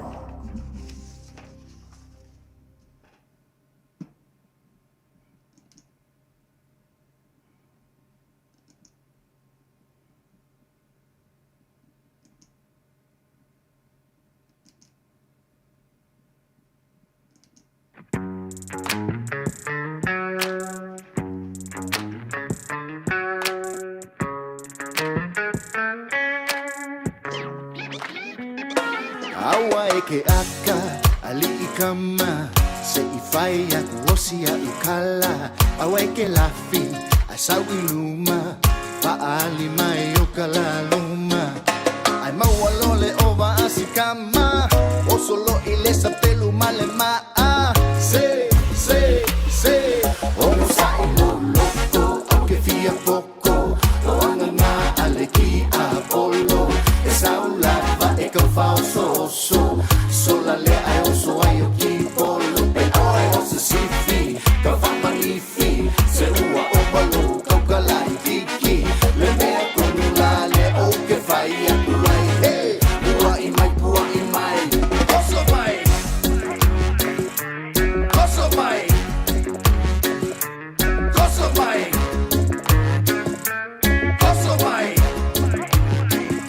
Se fa apea oe ole sa olenga ai uali ali ai lo makanga se ole fili ole kama ole maua ka vale ai sio ai na whaapufianga sui filoi ole manava fo yo ngā ruenga le astona I male tanoa ava male atau savea e te maua I le sao o le ua mafuta mai I le telenga ya tongisia Pio Wilson o ia fo'i o le lipule o le tātou whale vale o lo tautua ina le tō tere le mamalu o le atunu o lo o anga I ai o Mega Cars Patalo whātu tongisia ma lo le soifomanuia I le nei fo'i ia wauli o le astonai. Ia, langi matafi le nganga fo ia malifia ma le nganga fa mawalalo e fatalo fatu ai I lau sona foi pala fionga le ia tau le sa fa malo lavo le fo I le tawa tai fa malo tua tinu mai tau atu ai au le lei malita e o fa malo tua tinu ua le ia tau Ngalo, soifo madria malo fo le ngā lulue ma le tau wata I le yaso. Ia, nā maile nāwa yaso wa faisi umi tātele I toe fetapa I fo I e whai o lo pisi sa e malanga fo I e whapena fo I a te au. O a maile, soifo malolo ina e mai se fo I le tūlanga o le tūtua I le Omega Cars. Ia, tu foi a tau foi a malava mal falo alo, ia, o le me masani lava le ataua, awa inga pisi ai balau mai e le mpenga tali telefoni si se mo boia ia client. Mali. Ia, o le temi foi la toi e balanga I Samoa, tulanga la toi e tam fai vana le fale ai ngam tulanga papena. Pismisi la toi e le lava ngā luenga martau tua tato falta bale. Le lava mo le abo le nesto na iwa ia. Wo file mo vel nesto na I ringa ta fatau e pe fale lo foi le patari pe intata o ke fatau ni lo fale lo ia tu san mal ngā luenga nei. Yo le la mo file mo nesto a o venga pisi. Ia e tatu foi ato ki le pisi le mea tato. Ia malole au na fo I mo le tautua I lo tātou tunu e ala I le nā fo I mo tā ngā ruenga. O a nisi o whawhita uli o lo o anga I atua I tangata mawhai o na fo ia o mea lava masani fo I lele o le tamilo e le whaia le mawhau po o se whai unga ai toi ua tu lava I lau fiong. E fa tai mo fa siri tawa tele siri le a tawa yoe ona lo fa tlonga la na pa ia mo lunga so tatu nu malkinoa wa faile fai kunga le mele a fai yoe ale me fo ile le watu le falta bale ya faile palai o mai le falta bale faile palai mai I faile palai ya o le tele o palai kele yo inquiries o le telefonga o konstitak mai ese mai la kuile profile Io na fiela io la pere pofa ama o lalo mai lalo le liba se la pe tok pe lalo mai passa la o baka io ma fenga ka foi la na titilo fenga ka foi finance foi fai unga la sanga ona o tulanga nga ai tawa point city le ato ia me la me so tu ino tatu tu multido lo me fai au la tu sapeo si su per me a io poi mi portava il mister tua ai au so na o foi le e mautino ia faile fai unga ele paile tarsanga o so tona mo nga to sielo pa ia mo lunga so tatu tu Samoa fai mo mautino le fai unga le fai au le tau matemate foi le ma le tele o tarsanga fai ia o tele foi nga o point titaf mai so roughly my only estimation out of my mind nali atoa you lose about any area inquiry you lose about between 10 to 15 points lo kuile po fa yo tele la o kalo au I qualify io te foi nga o point lusi so saminga so tunga ya ko il fa civile ya tao malo faftai mal malamba fo I le vaenga au le tele au te mi e te asiasi ai I le suenga o lo history ya o le telefone na o le fa le tonu o lo credit rating ya malo la o na la vai fa wau I o le tulanga o le tele ino le tatu le sene mai Samoa e fa ona mai le tava le tua pe tau na sui mo le le sene ya fa te mo fa city lo tulanga na toia e o vai la tunga te lise la sene e ile belle passport e ma fa un fai la ma fa ta le tunga te le passport ai muliane sa ile se da so ile la sene buli ia tali o se la sene e o fai la sene mai Samoa po fia la male atu e o mai ai ta fa ta e tali la ma so se la sene la toia e o la sene bisila io e o tangata e le se la sene ia mautinola po ia se belle passport po le failan tal sanga la ya tau madi alo faftak te tau pe o le famna tu tangata tau na faile insurance o ta vale au le avese mai tono lotoa ia so le la tau nganga le ya tau io al mena I so te tau tu ala anga te tau lava ona I chuali ta vale ai ele su ese mai ban lotoa ia el telefone ia foi o client ali a toa wa alwa wali chua te ia bata feeling chua ai a week later or 2 weeks later wala benta bale roe ia na toe mai le tu stangi si mai toe la ela me ama fai ia lo moina la tinga ia tu toki ta bale ko nga bele o le kespa ai tu toki ai ta la fu amolisi ta bale ai sa o te le facile ya ka wen ta ta la no I chua ta bale yes maybe e ka to mindset when oh my mouth tupe my mouth seleni ai le go alama se me tup ele no alama se me tup o anga me ba tupi eu foi lo ni tanga pa te vale ato fu tanga foi lo sunga le ato ya ato o nga ko ngi lo inchua ele ama se me kupu lo ka vale ya tam foi le pu ne ke eu tu pesa la ya la se fete italia ato moni le ya wa e ta lo upulo insurance e pe tatu te mumusu ma fe e fai ona o tatu taltonunga o tatu o tangata es professor la veta vale le ai te le lo alisi o nga sa uso lau ta vale ya moni le e o fo belo life insurance ai e la client e la malo ya solulu uma le sunga ya met lu atua da te faia insurance o tangata e fanga tatelo tali ina tatu tangata le faia insurance malile lo se fa la velave tupu fa fose ona fa pe ai ele kai e ola fa va we si ele kai o mai loki ya po ila kala inga le ngaku pe ku pe amali e ola va ai ma fo ngol tatu tunu ia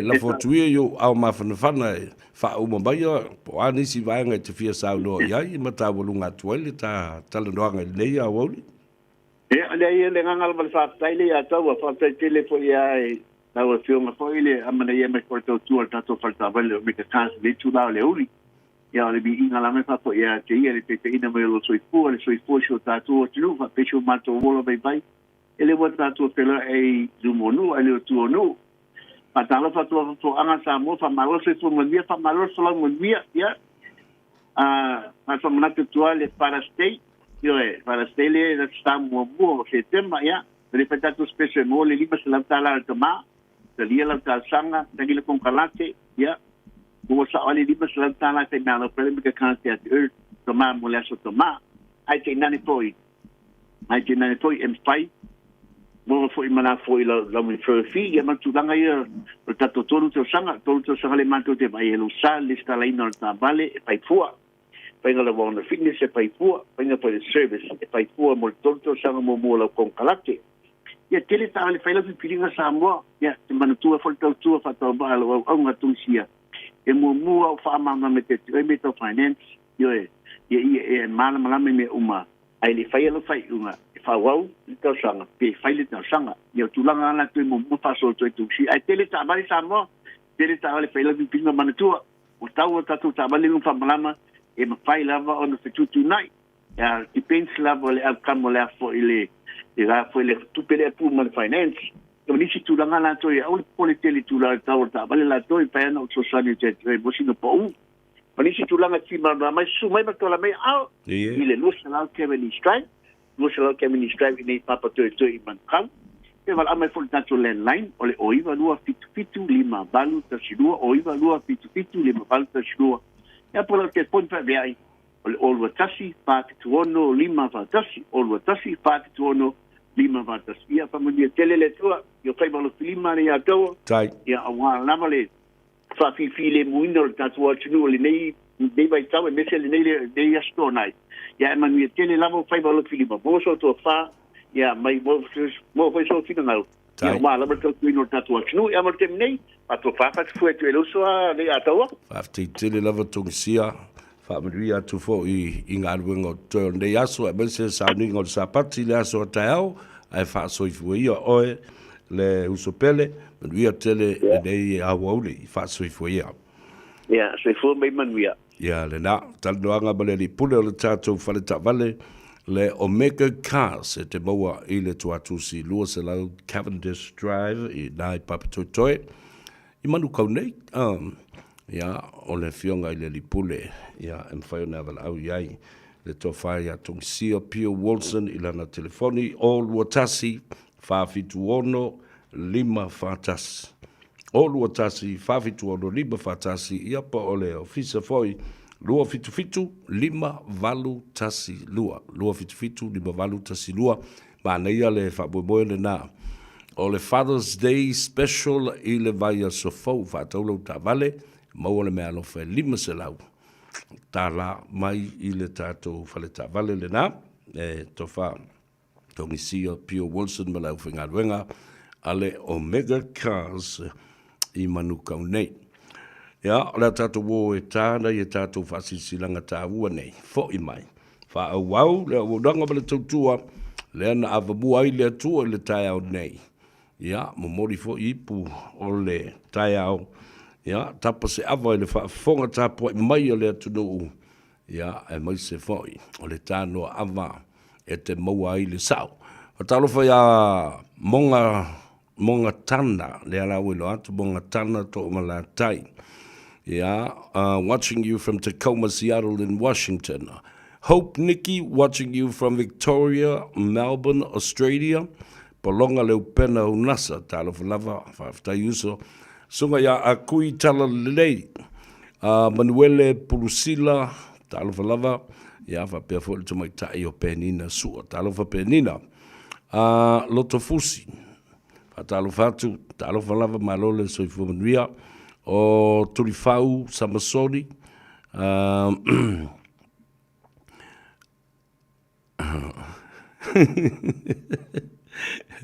le lei wafte i tele lava. Simona ta vita tau ti, talo fauso, alo le ngā lulu e foi wafte le mafuta mai. O Vaisingano E.M. Touli, watching you from Ashburton. Talo fai, malo lava soifu manuia masalo ayo. O le sunga Bishop Touli, ma le ainga, alofa te lea tu i o tātou ainga malava i Ashburton, i le usofo i a Selseles i osi, meki ia ma le whanau, ia a masefo i te maita i o Tine and Pak ma le whanau, ia ma utou malava o le tātou ainga o lo whafonga mai, ia masefo i le tō warota, Ashburton Ward, ale kalesia Yesu Kiriso lau pa io asu ngatai, ale fosio vai su ai, talo falava, oi talo failo uso ya ale faio, a talo fatu tato por kalame, o ele stangata tau na alu i Samoa, su eso wava noe te whaia o ngai le tato te to fitu i lalo le wha malu foule o iei nei, o le Samoan Rugby Footballer Association, o Union, a talo fatu e le uso le nea, tongia ale whai o vai suai, ia ma whaaftai atu fo i lau tau tua, i le tātou nuu, i mota, ai whai mai. O lea o te mata i le final, o le lakapiliki, i le vā, o sa sina ma sa fotu, i le malai sa maunga, Lela o tele le swinga o le lakapi i le i tu malo ai alofa tele atu sopo. E alofa atu mo tātou ainga umalava i sa maunga masasina tō whai a so alo silinga, so alo poka, whai o le ae ka whawhawa i gei so alo setu ere i yo o le kaimia ko e luaku waua maure le i aile lima o le lo makua i le ofu vai. Ia, alo fatu le tātou nuu i sa fotu, ma sa singa, ma sa maunga. Ia, ai mo se tātou li whaipule o le tumalo, le swimming style tō whai la vea Solomona. Ia, whapea fo i lona whaletua. Ia, ma le sa o le tātou ainga. Ta mamatua ia la vea na toia lofa. Ia, o le sifi ia le mea. Atalofa tu fo i le sa o le tātou ainga i aukilani nei i Otara. Lau fionga le sa o talenga le rio le tū. Ia, le tofa ia la vea to vi o ma le whaletua. Alo le soifu manuia. O Fatalofa le uso ia tā feta tu limatu. O, nele. Alo le soifu manuia li le. I le whaftai fo i le mafuta mai le au nanga ma le tutua. A le Radio Samoa ma le TANOA AVA i le nei. Barry Albert, alo soifu manuia, Moe Scanlan. Ia whapea fo i oi leo.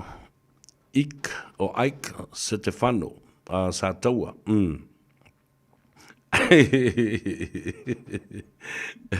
Le ve mai se va mo le asa ve pem fe fa makala sa o mai a ko le upunga le makai. O tangata fo lele wale mata I mata o oni tangata. Awa mata I mata le ti Apollo o mata o le aitu. Davida mata uli. Ya le nai malo o fuli palala o mulipola ia sa o le lei. Le sunga mulipola mafili, yeah, they are her grandparents style of fire. I will always remember that. And Fualunga, Fualalo, Satuyatua, and also in Salailua, style of fire. Malo le soifu manuia. Tua te o telo ista ngata ia nga I mailunga le tātou. O whanau o tangata. Salato wanga lele yane I le taimi o le ngaluenga wha misionale. Whatala. O lela e toi o mailunga ista ngata. Lato te manatua ia le taimi sa iai I le ngaluenga. Tua te o tala whalava. Leu pena. Tala whaleu pena unasa. Haftai le mafuta mai. O le sunga te mai tai o aina asiata talo whalava ma lo le soifua manuia o moe fili, talo wha moe fili leu pena mai le si lea ia sa oa leu pena koa le page lea la tatu wo si tana ia tatu whatsisi langa tāua le nei langa e tāua whawhongwhonga fo I o Pisinissima Company I lātou te langlangoina le Polokalambe le TANOA AVA le Astona.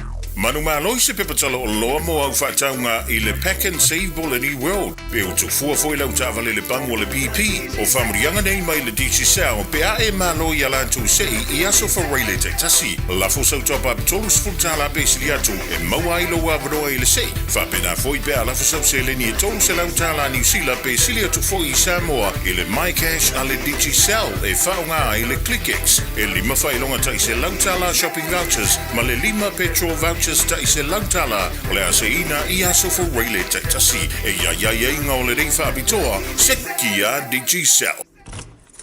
Ua taunu umailo reta I le whale I le te au le tasi I le waweau. No leka, o whesa ei ai. O le waka le kasi le waweau whakoa e kaungu umai le whale. Inga e whai mei nge kaungu umai le ongo o whesa ei ai.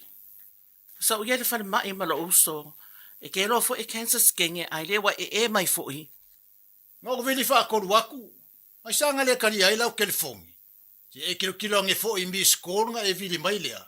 Ia ola o momoe mori mangawa si au whangau, ia ole fo e le ingi lancho kamaiki. Sole, wale kasi le lua le kolu lau pipelo. Wakoe o mi fo iau masingi wha mau kupe. Wha mole, yoe, wha maangalo mai au. Wa umanga mia safsasoangi. Ua mawai ni maasina, sa ili e Loretta safsasoani I le mapu mai services. ua amatau na whaasolosolo manuia le ainga o Loretta. Ma lo lava Loretta, o waia le swinga le lei o si o tātou ainga. Whaaftai mo whaataunga, ma le tongina o ha tātou pili. Whaafetai mo le whasosoani mai a mapu mai a ma re alofa o le atua. Wa o maua le whasosoani e whafoa ilo whaafita auli o le taalo i masini poka. Veili le mapu mai a o walu salau lua tase lua lua. O walu salau lua tase lua lua. I love you, husband. Mo tupe wha moni Samoa, mana tua loa le Pacific Easy. O loo wha wau pēr tāru papitoa nao le limbatala tu tongi pēr whaunga aina le Pacific Easy app e wha tino ai au tupe wha moni mai lau telefoni whewe ai. O loo awanofo le tātu direct transfer ti posi mai ai au tupe le tātu account ma wha mani aina fasili lupa le telefoni ma wha tino la whaina lau tupe ai na whapitoa. Mo le tongi ino pidio le vai, mo li te ngā tupe so se whare tupe Samoa, pe te tongi ni no ngā tupe le numpi wha Samoa Housing Corporation, UTOS, Samoa Land, ma so se au nanga Samoa, o lo mawhaina whatino uma i tātou au nanga o le Easy Pay. Mo le silafia, o whasoponia so se vahenga New Zealand i o tātou la, o lo awano fo i o tātou ofisa i o Tara Mamangele, pe whaunga le Pacific Easy Mobile App, po le direct transfer, whasawa i lo taimi, ai siri atu na whasawa i nau tupe wa taunga tāle Penisini. Mo nisi whamtalanga bala au le telefoni o Varselau, o Tasiono ono, po numero masani au kilani o le lua fitu ono fitu iwa fitu wha, ma le lua fitu ono fitu iwa baru wha, Pacific Easy o lau paanga mo tupe wha mo boli Samoa. Rent to buy so falifo I polo keti ale Don Ha Remix Revolution. A whaio e tō fisili pētenga whatia so falimotu. E maua fale e lua, tolu, pe whāpotu moi au kirani atoa, mai le 5 se lawi waiva awheta la. E ma whaio ne e wawe whaatau al fale, pe a e Rent to buy. A whai a whelua se lauri masfulu tā la, pe ilunga atu le tupe mama alo ha inga le vai aso. E tosele nā malpei meni a matamai I le ono se lauri masfulu tā la, I le vai aso. E mawhai o na mawai masauta avale fo, ai e iai o nā iainga. Wala au mai loa I le o valu se lau, valu, o, le rent to buy I le o valu se lau, valu, o. E iai inga matutu ungai whatatau I le nei avanoa, o le nono ina o tupe, I whalangulango iai inga alfa le tupe, o lai sene ina I lalo o le REAA, lua hafe malevale.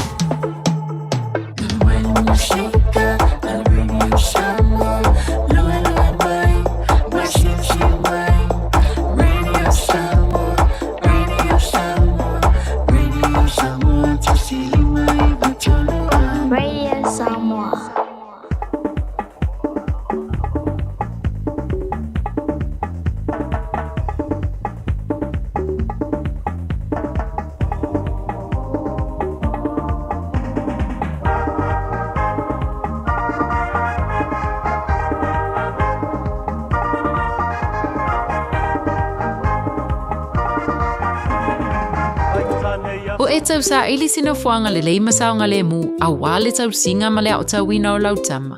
Ua mawawa noa I la esi a le Our Kids Early Learning Centers I au kilani saute.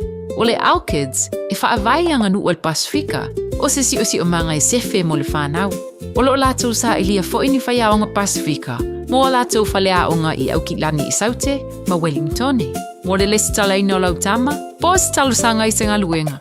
Pafso tai, Our Kids, I le ovalu se lau, 215 fitu. Ovalu se lau, 215 fitu. Mom, Dad, I say e te lua pisa so oi. E whē e alu so oi ai, Mom. E whaalu ai tato tupe. O te le lava. Le lua misa so oi a uluma o masini poka. Ua mafu ai le vevesi o lua. Ai whaafufunga fo'i. Wala aule au nanga, ale mapu maia, I le o valusulau. Lua tasi, lua. Tala no I ai, pa aso le mu I ai. E mawai lo o lua fia. O valusulau, lua tasi, lua. I love you, Mom. I love you, Dad. O fiatu whaktasiona no ngā tope uma. Ai asa tupa se whaipoiponga. Pili laiti po o so whale motu. O le Trust Finance Mortgages e le ese tutonia lato workers. Mana au noa le onua o, whalua lua tasi. Betanga iane I le trustfinanceMortgages.com. E iai inga whapitoa. Trust Finance and Mortgages. Finance solutions you can trust. O le Samoa Realty, ua whaatutua ina I Samoa ma Amerika Samoa. ua lata i le whaasifulu tau sangalana au nanga. Latau te whaatawina whanua mawhale, whai alisi o whale ma pisinisi, e o i le iloiloina o tau whanua. O le Samoa Realty, ua lava le tumai e fisosoani atua i mho oe. A e fia tali tonu, whafisota i le telefoni, o ono walulima, lua whawalufalua.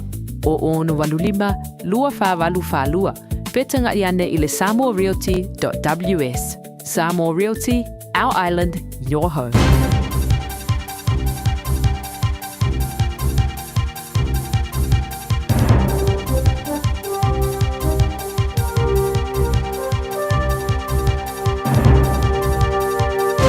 In this update, shock is being felt in Christchurch's Aranui over a child dying in a fatal dog attack yesterday. Police have been speaking with and providing support to those living at the Basingstoke Street address where it happened. The dog involved lived at the property and has now been removed from the address.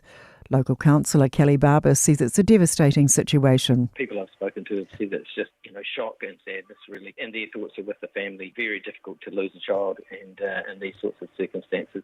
Vibrant scenes at Auckland's new Karanga a Hape station, with thousands getting a first look.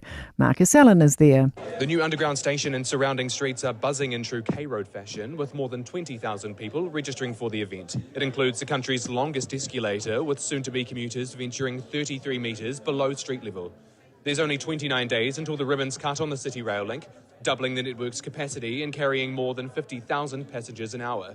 Kiwi Rail's Bevan Assink says it's the first time the area will be connected via rail, with trains running every few minutes. A former University of Cambridge professor, Jason Ardey, has been found dead. The BBC reports Ardey resigned as a Cambridge professor of sociology of education last week after allegations of plagiarism and questions about some of his achievements. He had denied the claims. The war in Iran is impacting tourism, with fewer visitors coming from Europe and North America.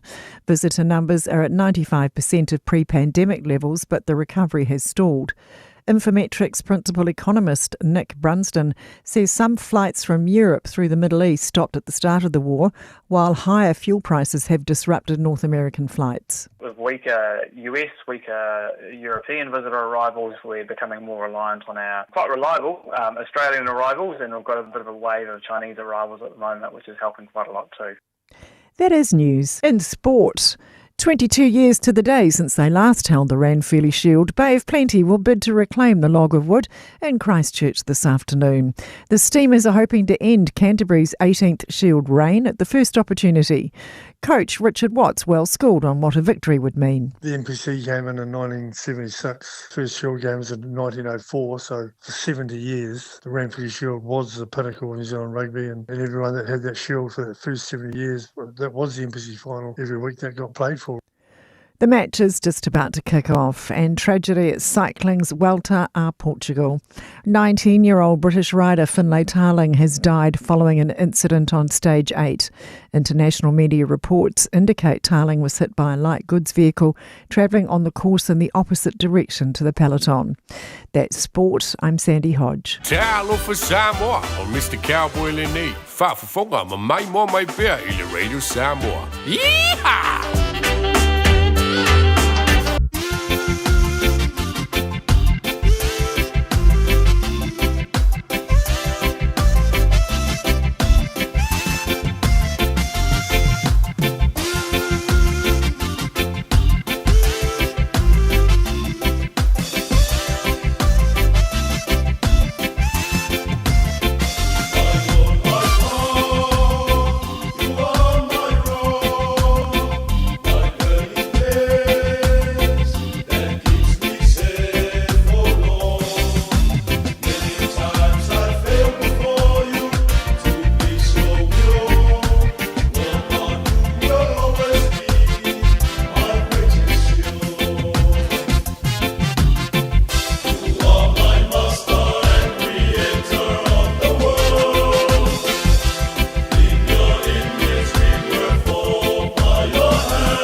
E o le na whawhiawhianga sui whiwhiloi, e to wā ia tātou tala, ia me se fo le tātou whasoa i le so. Pologa leu pena u nasa, whapea fo i maina o live, ia whapea fo i ia sa whata la pana, ma lo lava le soi fumaduia, alo fo i le ngādurue, o nisi fo i olo o ngādurue pe le teimile nei. Ia, whatalo whatu i le tomaita i losa mai whea. Alo leo na sai. Ore galo ia te oe, a leise me te anga iai, a bese o tau ia lo alalam papa au i Manurewa. O le sailinga se leni e fsosani le campaign a le fioga ia to filau, te vanga Esther to filau. Le afio le na i le Manhattan Event Center i le afiafia na nei. Tali tu lai ono tala le faitutoa, lima se fulu ta la le ulfale. And all you can eat and drink, the bar will be open as well. Ia a mufu lo loto. Fai masau siva sa mo e togi e se li bata la sosoani. I le fa la wi loa a le fionga. Ia tofilau te vanga Esther tofilau. Sau leone, talo falava malo le soifua maduia, whaftai le mafuta mai, i le au nanga tufal tātou por kalame. Ina ia mawhaifo i ora maua le ata ma le fifia, ale to tele. Ia, o tātou tangata, o loo whaafonga mai i tawhai fio le lalulangi.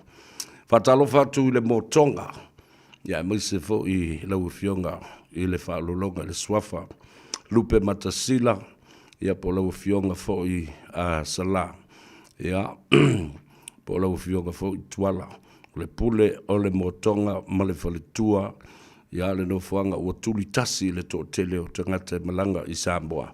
A waila kalaka nge le hafo le makiti fo, a o to tonu o potu, ese le matango fie.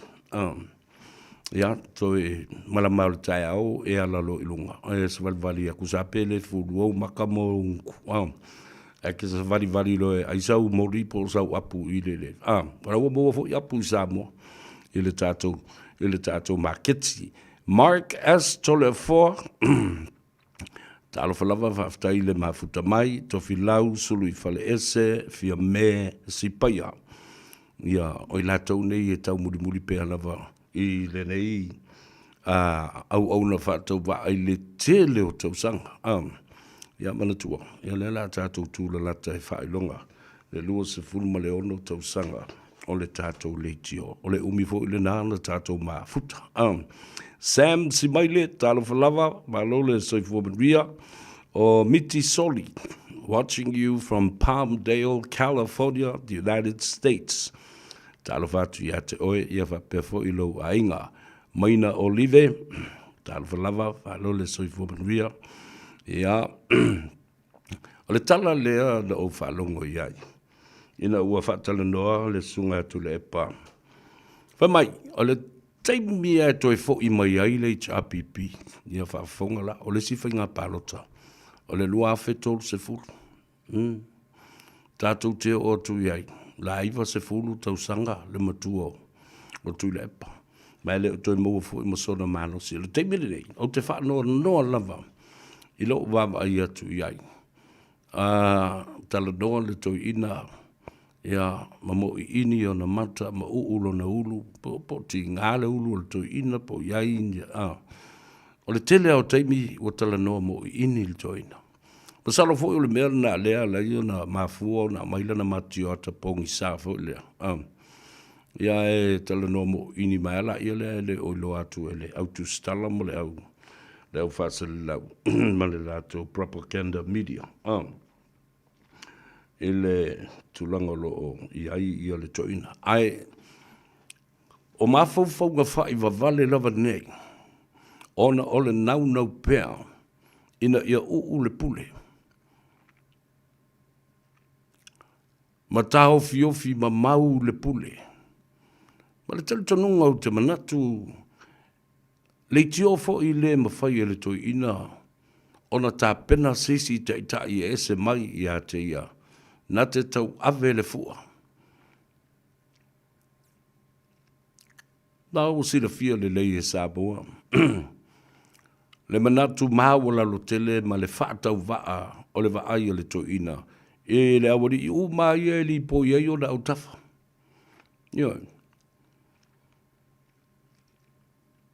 O le tala le na e le ma whai o na alwese ma lo umafau. E le ai se isi e anga vaa. E tau ave le tofi te tai. E ui lava ina ua le o toi pale bia. O le tala fo le na e whai. Na whai au meo sui pale mia tutu i o na utafa. Ai le te tai o iesesi o tangata nei. Ua manei i fo i le whaato whala inga a le sunga lauli al mali atoa ma le fionga le li pale mia. Ua lava paia inga e lua o le tangata pale mia.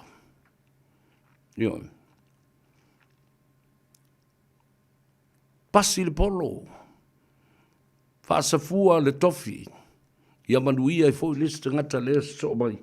Sa sui pale mia. E le ise mea. E tau le sui pale mia.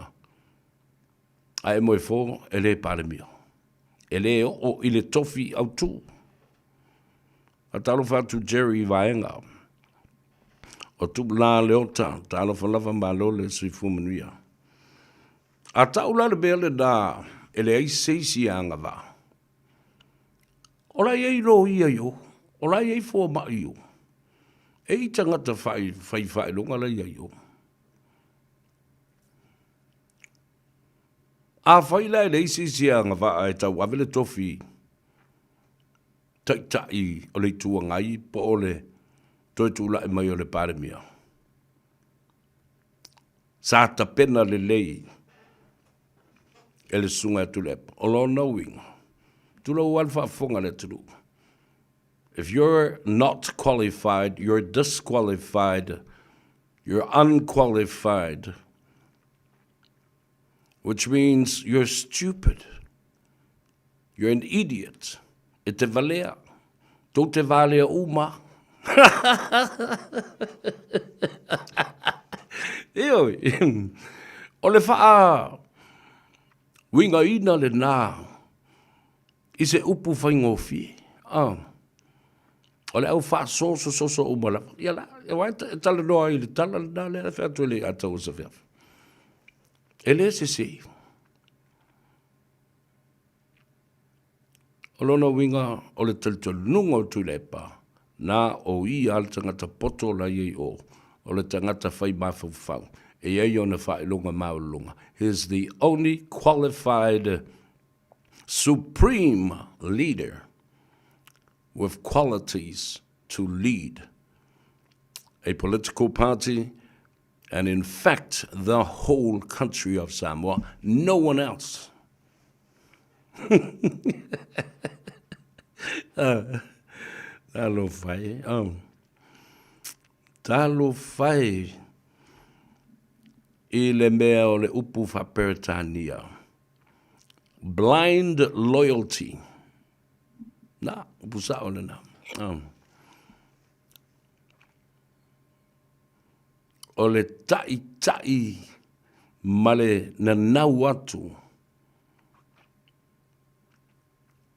Pongi sa. The loyalty is blind. Le fatu tuanga. Wala tu loa le leile mea tauna whaia. Ai le whaia. O le angasala le na tau tala sola vai i tu le epa le dau.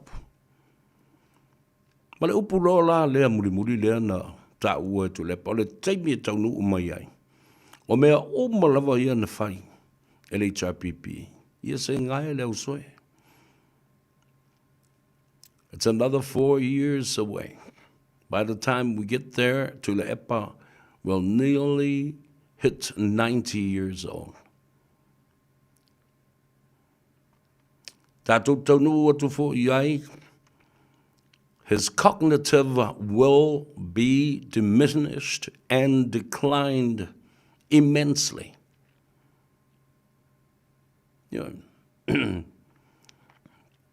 Lau mai e rauri ia latou media ma tule epa ia le whaavale o lauli, laule ngaoi, laule pepelo, ia tātou lau atua, le tūlanga whamaoni, ma le mea moni wa tātou tilo iai. ua whaale tonu le mawhau o le toina. And I'm very serious about this. And I wonder if the old man would take a cognitive test, because it is simply declining every day. Every day and every time Tulepa opens his mouth. Tō se taimi e matala ele whawhonga. O le toina e sau lava upu wa le tau tangata. Nala foi la le nā, au te whi nau atu ai pēr. Ele o tausia e tui le epa, le lapata inga na mai i le whamsinonga. Ele ngata o le lātou talanoanga lea matustala i le aso ono i ulai. Po le vai aso e fo i lea nena tenei. Le aso ono aukuso. A le fon toi fai i le aso whareile na se ima vai atu nei ma le astrofi. O le mele na tupu ia papa vaama siona whaletua ia meilen. Na whaalua loa o na lapta ia ai leo stai. Le ngata na tapuni le porokalame. Ai na ka loka loa ma leo ngari. Le ala le fasili leo tula i mai nei. Le ala le ese senga o le melea. Tula epa has repeated to breach his bail conditions and has continued to defame and refer to loudly, and also the Minister of Education now. Dr. Alec Oiono Alec Ekeroma. Tātou tālia se li poti o le a whaamasua i tua i le vai aso faupo, le vai aso momo se tema. I le malanga atu lea, o le whaalapu putonga le lalorangi leo, o le whaingoina o le International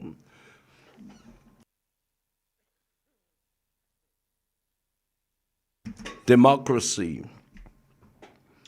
and Electoral Assistance Organization. Whaatala no ino le mata apule masani no pese atua imo lili vau ia. O aia inga matu la fono whaata oto me nei o whainga palota. Mai o taltonu ai o le itu tino lea o levan tau na whai i aise vai fōma au talu mato ilo ilo atoa ia le tūlanga. O lota oto ai tu la fono le itu tino e tā mutele i le teimi o whiriwhiringa sa ili ai tofio i tu malo ma te tai o le atunu masui o le mautafono ma le palemene o Samoa. E komisi o whainga palota pulenga ma malu ali ima whai pule. Sui usafono uma o tonu o le palemene. Ia whaini o lātou sao, e mai se fōi. E tauna iai se sao o le whaarapapitonga lau tu stala po le Jaws. A wafoi o le sao tā ua o tu stala ma le vasenga o lo ia po le Law Society of Samoa. O la tau o lau tu stala o lo li potia mai mea le lei atoa ma mea le lei. Na wawa ai ma mori mau i ai i lea whainga pānota ma lea whainga pānota. Se i o lava i na whai tangi o whaamsinonga o tangi tau pānota. E te le la le malmalama o le whaalaputonga lau tu stala ma lau whaasala lau langa o le se i ma wawa ai ma mori mau i tele o me whai. It would be nice to have a paper, to write a paper and pen down your thoughts as the organization of Jaws. You have seen, you have looked, you have witnessed, you have reported on all these findings even going to court to hear out all these petitions after the general election and also how many by-elections the court faces. Yun.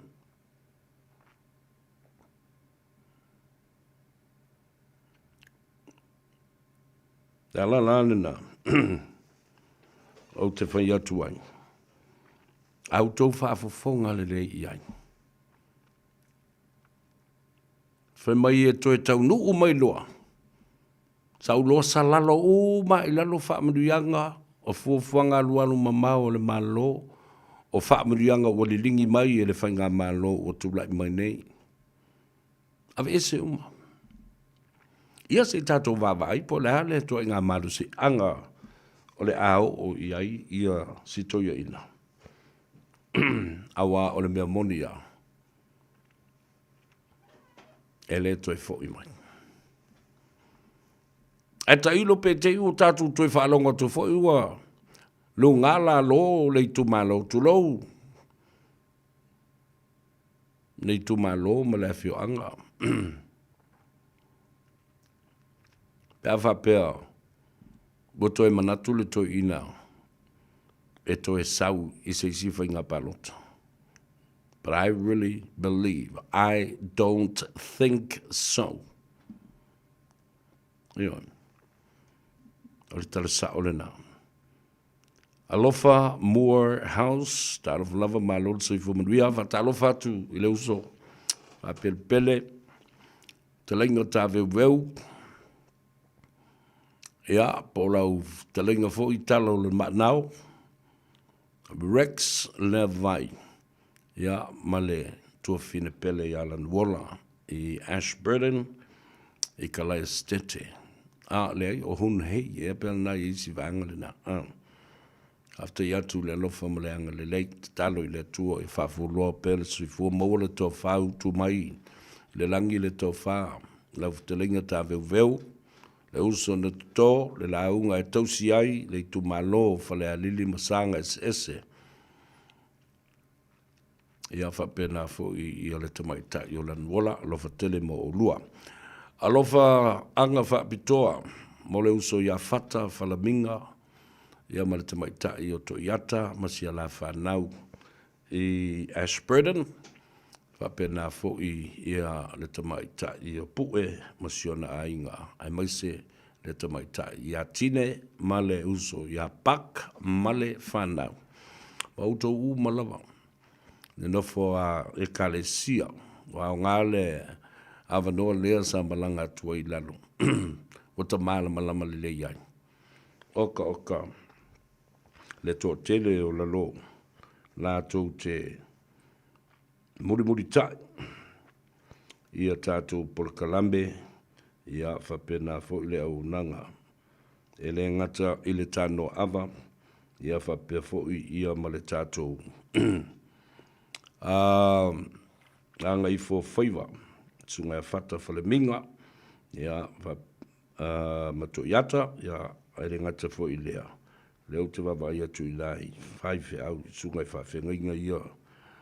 Le sunga ia Bishop Anufe ia kopo, ma le whaletua, kata alo whatu, ia le ngata i lea, o le sunga i le whaife au le whakasa, Yosepi Paiaua, ia ma le totele o nisi o lo whawhongwhonga mai. E whakasa Reverend Yosepi Paiaua, le sunga ia Bishop Touli, ia whapea foi le sunga ia Reverend Yerlome, ta lofu lava, alo le soifu manuia, take tikiona, da ma le sunga ia si wewa vaa e lua.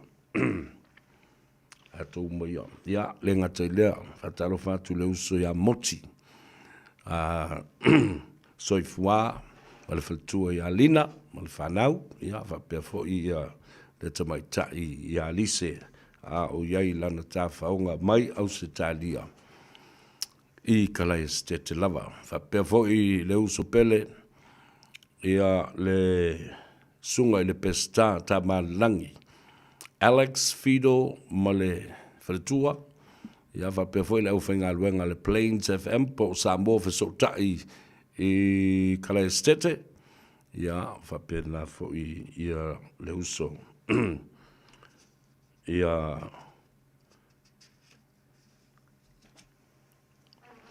le au whainga luenga atoa le nā. Ale si ufonga o Samoa. Matu le wha malo ma le whaafitai i ngā ruenga le lei o lo whaatino. Ia longo puia li i ai. Ia le mamalu o Samoa lo alana mapapa au. E le ai o Keriso. Tamali i Freton, ta alfalava sa o leonge niu a whaese. O le tamaitai o Maria, ta alfa Maria. Ia whapea fo i puna o lo whai. E kulasi. Alo le soifo manuia, whaftai ia le mafuta mai. Le tai au anafi. Mane le vanga le watu ai. Se whautuanga. O i nai Kalaestete, nā na matua manu ai mamaliu ai se tamaititi. E le talavau, masalo le pepe lua tausanga, le tolu tausanga le matua. Ai ia le taifau le ainga. Ai se lātou tānoa sa tausi le lei ua lewa o na tausi le maile. Wa te le, mawhi ai le maile. Tulau le whaafonga mai le tino. O a fo i o whaamaisenga na. Na matua manu ai le alu o toto lea. Po whea na iai tangata mātutua. Ai se taifau. O le whanga whao alau tau a inga. Ai o tu ai ngā maile fo i e whaasā. E la popo a maile e malo losi o lātou o vai ma u umi o lātou nifo. E ai le taimi e ita e le taifau. Tua le mali e ia le maile e le mea le tangata ola le ua whai a te ia. Ai maise, e le tatau o na tuu fua le tamaititi, po se pepe, po se teine titi, e lalo o le valu tausanga pe o le iai o le tulafono. E taurana matua sue makaloka kanka ie o ngare maile. Po whea na o iai a tuu le maile e wa aile pepe. Si alu o le toto. Whea mai e mau atu e tangata vātu le whaafonga mai. O se tala whanono. Lena sau nei ei tātou news. Mai Kalaestete.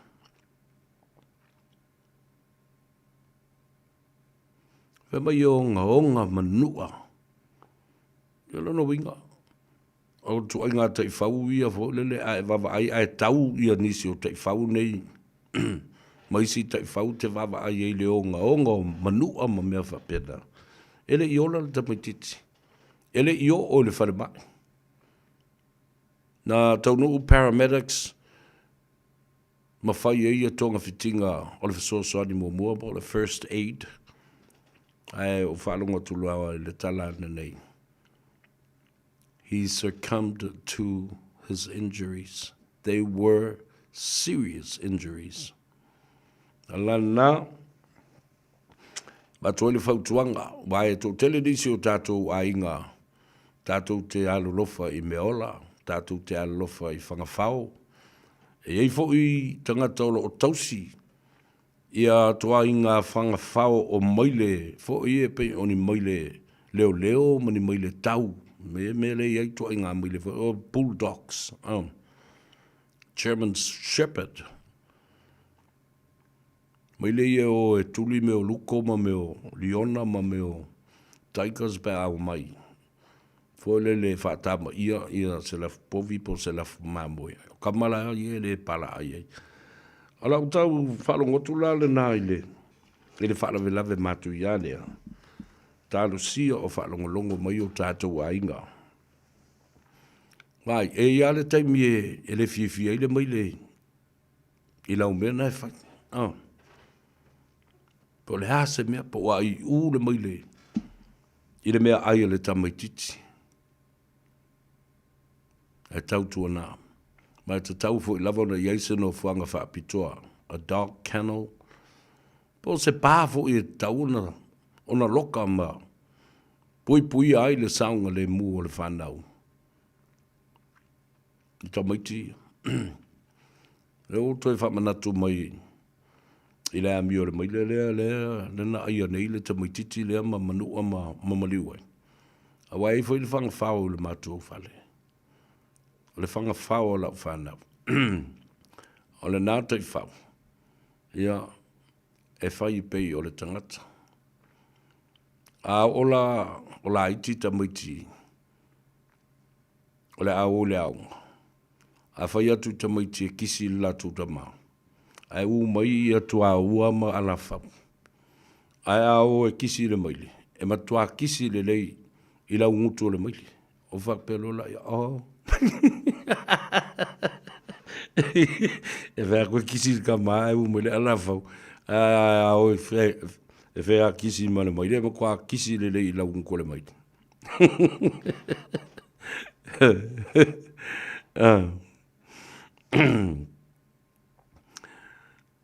Ia le na talo whai. Ia, malole. So I fumanuia o le sunga ia J. Sione Lopesi. Malole so I fumanuia Sale Leota. Whaftai le mafuta mai. Ia o le sunga ia Puna. Ia whapea fo'i ia Luti. Ia, ai mai se fo'i le sunga ia Tala Lei Tapai. Watching you from North Carolina in the United States. Ole, vai asona se ma vai atu nei. Ina wa uma le summit lena fai I Turkey. Ia, na malanga ila ia le o le Palestine o le malo tele o Amerika. E alu le fono sa fai I le UK po o Peletania tele, Great Britain. Le mela e mali ai. Wa tau nuu le whamatalanga o le intelligence au fiai le FBI whapea foi le Central Intelligence Association, le CIA. Matangata spy o le malo Amerika. Secret Service. Wala tō maua le whaalinga. Wai loe Iran le waalele leo le Air Force One o le alele ai. E alu ai I Peletania. O le mea lana tupu. Wai loa le lei e tangata whainga luenga o le whare pa e a maise le Secret Service ma le CIA ma le FBI. E le pepelo Iran. O tau nu le tala o le taimi lava e masi I ai le waalele leo le Air Force One. Le ai tonu I a Donald Trump. O le taimi fo I le nā. O le awhele lei ai mai loa ma lokeki. Me o pomu fo I e. Drones and missiles. E whasioti ai Donald Trump ma whaapāle waalele le nā. Tauti I loa le mea na whai. Tauti au. Na longo tala lava. Holo matangata I lunga le. O le waalele. Tā puni unga I lalo. Ia mea whaamalama fo I e. Ia wana I toi I loa tu e stangata po whela le nufola e nofo I tonu. Ai alu atu le ta vale e masani o nalo e ki liva. Ia mea aia le waalele. Ua tu le lei lalo le waalele. Ai toi whaoso I fwai Donald Trump I to tonu o le catering truck lea. E le oi loa mai e stangata. Ai sui le waalele toi alu le lori lea. Ala ua wavatu I tonu o le lori lea I Donald Trump. Na matua maua le lei mai. Tua maua le lei mai I cameras. Kwa ila uma e se ame ai e wha mauru I Donald Trump I tonu o mea o le pusa le nā. It was a catering truck carrying catering boxes, and Donald Trump was hiding in those boxes. Me la le no fai atu. Ua matua I pala ia mawhewhe le toina. Au le ngutu ia I le malolo. Fai mai tala. Wha mai o Iran wa umana ona ia fasiotia uma. The top tier leaders. Fa solo mai I le vaenga lona lua. O le tūlanga lona tolu. Wa umana ona ia fasiotia uma. O mai le fleet o le Navy, 150 ships o lo le wa mangoto le li tau man tapomu me Donald Trump. Man tua mai mene. Mawhai mai, we have the biggest and the strongest military force in the world. The Navy, the Army, and also the Air Force. Alal mele tu. Ola e tapomu mai e Iran. Ma wale loa I le tamanoa. Pe whape I ona mai Iran la tu te sauwhawhai I le laulau. Ma whai se mali li yenga e tā ofi ai le taua lea. Na umana whaila na mea I oi Venezuela sa waima mai le Palestine malona wharetua. Ai oso loa pomu loa ma Iran. Malona manatu na o le tasi le vai aso. Alu tolu vai aso. Alu wha vai aso. Wane. Lea ua 5 vai aso. Ua 5 masina o le taua. Samo uma loa lalam papa au le malo tele o Amerika. Wala to wi loa le lei le whaingata o iai o luna o siri atu toi te alima tā lai le kalone bensini. Ia ta ua la tau I nao le kalone, ia le ta ua tātou le lita I nei. Ele ngata I le nā o tau mawha. Grocery, shopping, and the prices are skyrocketing and rising still. Le alu ilunga o le tau o fale, rent. Ia, ma le aio ni ngā ruenga. Tua te le whale tonu o le tamau a inga o iai, le malo tele o Amerika, pe autou sila. Le foi la, ua sauni matapena I le midterms election. A foi Amerika a mai ala whainga pānota, lau tele o na whatalitali la ia lea, I le whai unga. O le tausanga e whai eile mea ta o le midterm. E toe sa ili ai nisi o le konkalesi. O se nate whapena foi Congress, men and women. O le masina la o November. Leo wawai e tune iai. Ua matua I toa tele tangata le Republican lea e lango ina le Palestine. A le whamawai nisi ua whaia ina I tamai pālota ia o lo whanga solo nei. I stete ese o le malo tele o Amerika. Mai o le suinga e ono tūlai mai. O le whaato o tele ina lea.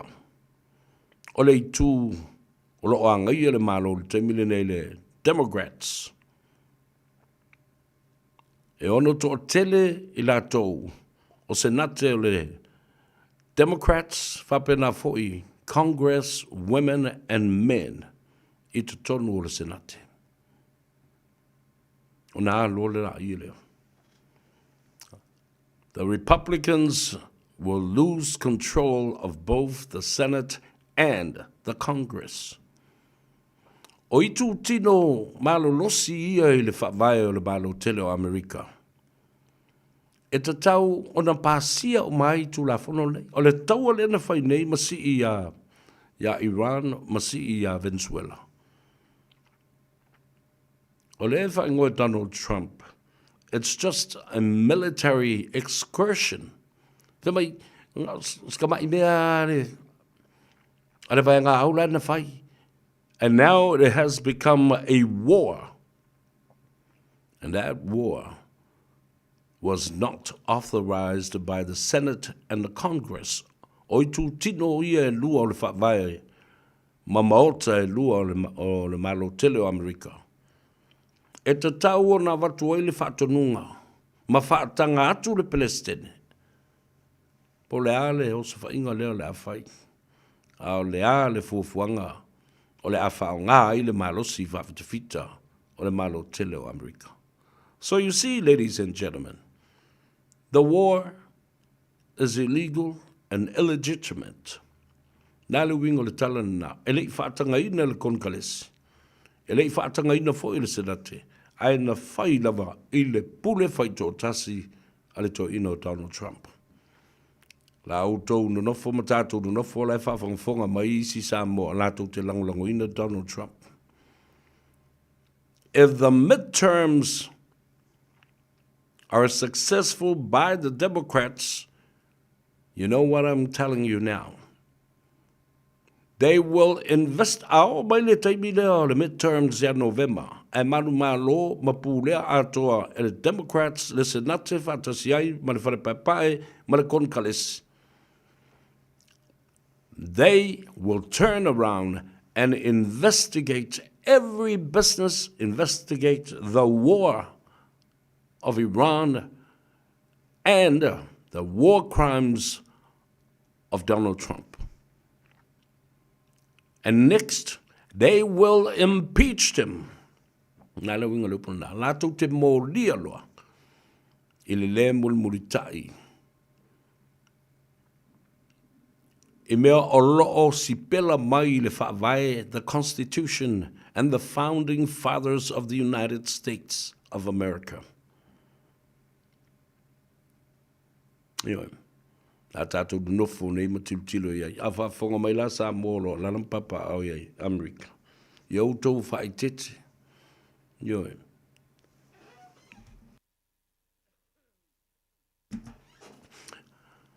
Ia mauti noa, make sure you have the right documents and the right status of your stay in the United States.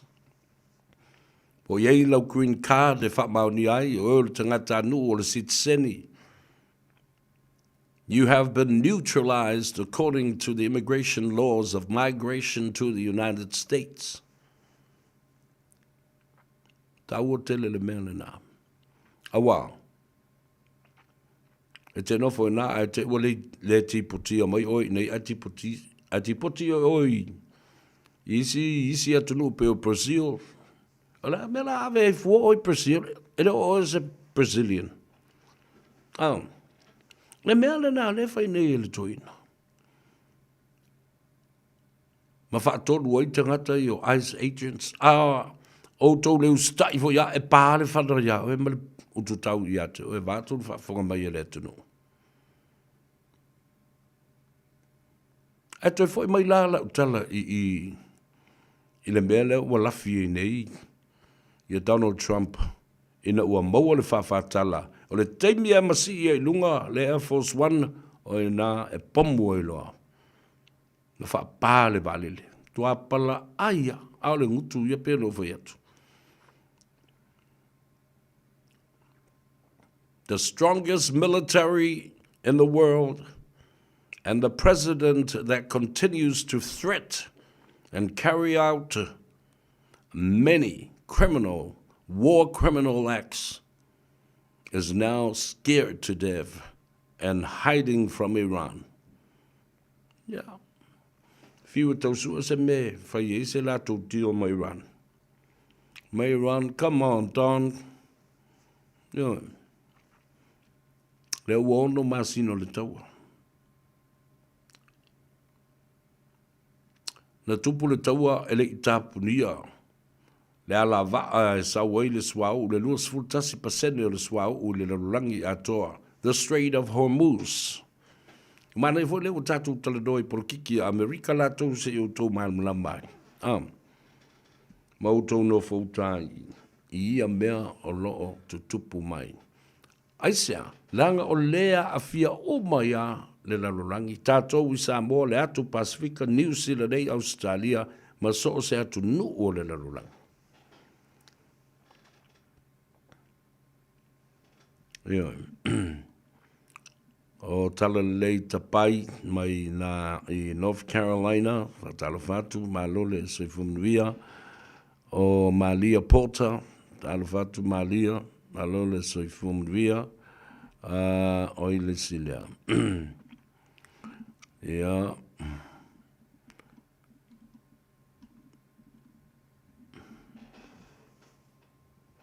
Platinum Peace.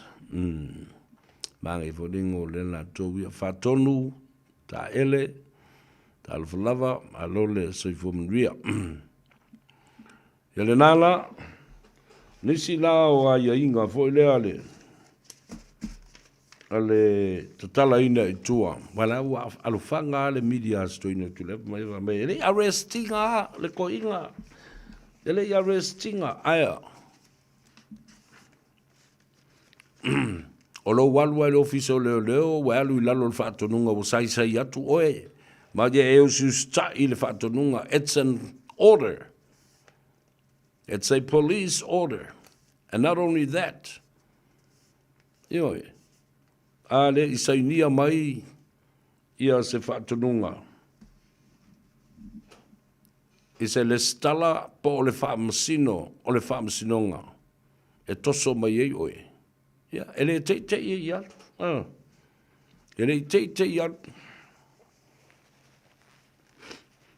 Awa. Ana fa pe o atu ai fina o vale mai le o e fa ko mi skau ki le lo. O e fa ko mi skau ki le lo.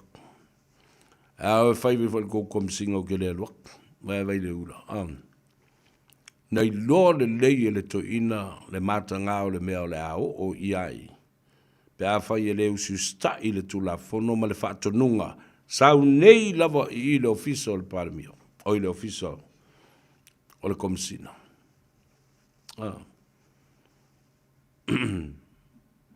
Ia le nala ia. Aloa iai loa. Le wha e atu. O mori anga e lima wha o popo I loa mio leusta. And you think that this man may have changed a little bit considering his age.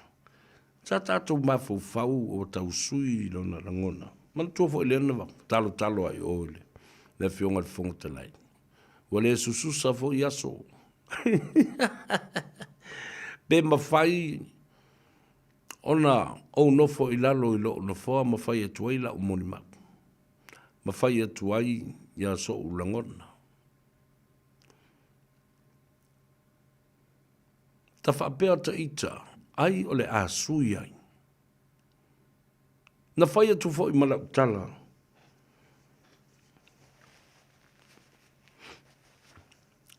Talo whai na o mo o alofa I le toina, mo momo le loto. Nā lai o na batu se tu o lalo fo I le talo whai I le toina. A lela o tau me le toina. O ia le o toi molo na malo se o ia o maisela. Ele umi na savali, ele umi na tu, ele umi foina. Ai o le mea foina o whapupu o ia na launga foina.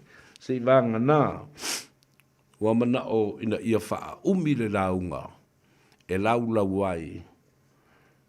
Ne wha vale vale o stangata, po o se tūlanga wha le tongi, le lau tātou dunofo nei mai loa. Lona fia tau I masui ia lauri. A o ia foina ma amata mea lava. Le la ua. Ave loa tangi lau tsoli. Ma lie lau fionga le mingiskau. Oi lau fionga le komsinga. O lea ko ke whalongolonga kua le la lafo me ama lau maafe mai tala to ina lea. Ai le si yo e loka mai. Ia. Mea nā no wha atuan. E o lo lava I le taimi e wha gangsta I le a mi o le parmia. Ia le lau tō bawa ai. Ele leva no foi atu. Ele to mau to va valola eu fa gangster la mi ol palmi. Ya gangster lo la almen fa tale pele. Le fa vai ole. O capisa mo. Ah. Melena ai fai mala malama lele. E fiu istanga tre fe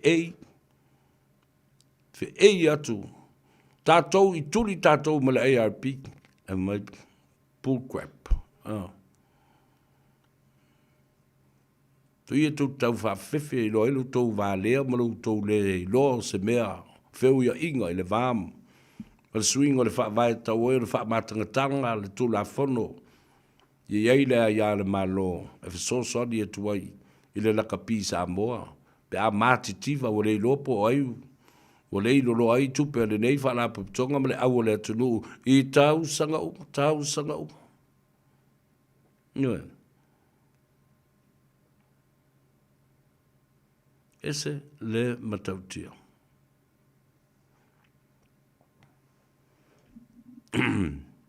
Ia le alau whambai o le au e su lauti. Ia tātou nofo mwhataltali po a ia mata upo o le awhai iai ia mawhauwhaunga o tulepa. Ua toe ono minute o na tā leo o le itu lai tolu. Fifia lava le loto e whalongolongo atu. Ua